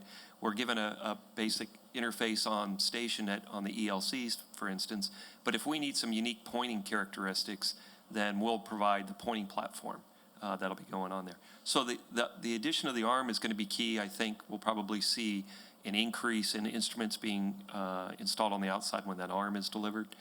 But as Gateway evolves and the design starts to become more firm and then gets locked down, we'll have a better idea of where those science instruments will be. We're working early on to help kind of influence that, but we have to look at it, for instance, when Orion is docked, we have to look at thruster impingement, field of view with the solar arrays, right, on Orion. We have to look at, is it better to be closer towards the power propulsion end? Can we be in the center? So, we'll be looking at all of that as the Gateway architecture gets locked down. All right, that looks like the end of time for our questions. Panel, we'd like to thank you very much for speaking to us. Let's give them a hand, please.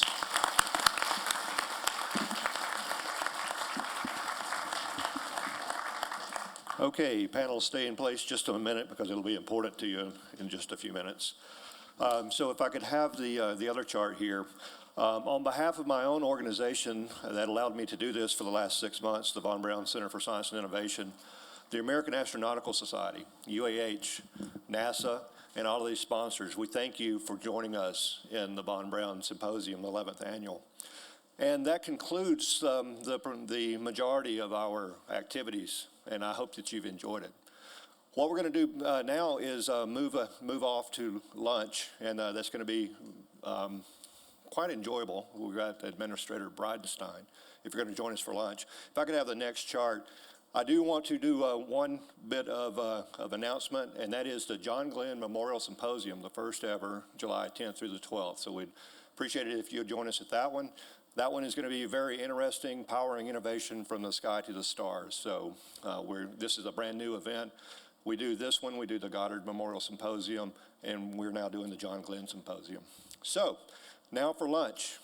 We're going to go out, and if you had lunch with us before, you know that you down here can come out and through these wings, and you can be outside and down the sidewalk before those yahoos that are back there eating all the snacks can get there. So you can actually beat them there. And the administrator is a light eater. So my advice to you is to get on over there, get your food, get set, and listen to Administrator Bridenstine. I heard him this morning. He's a very engaging speaker. And for all of us that had a part of this in my planning committee, thank you very much, and thank you for coming.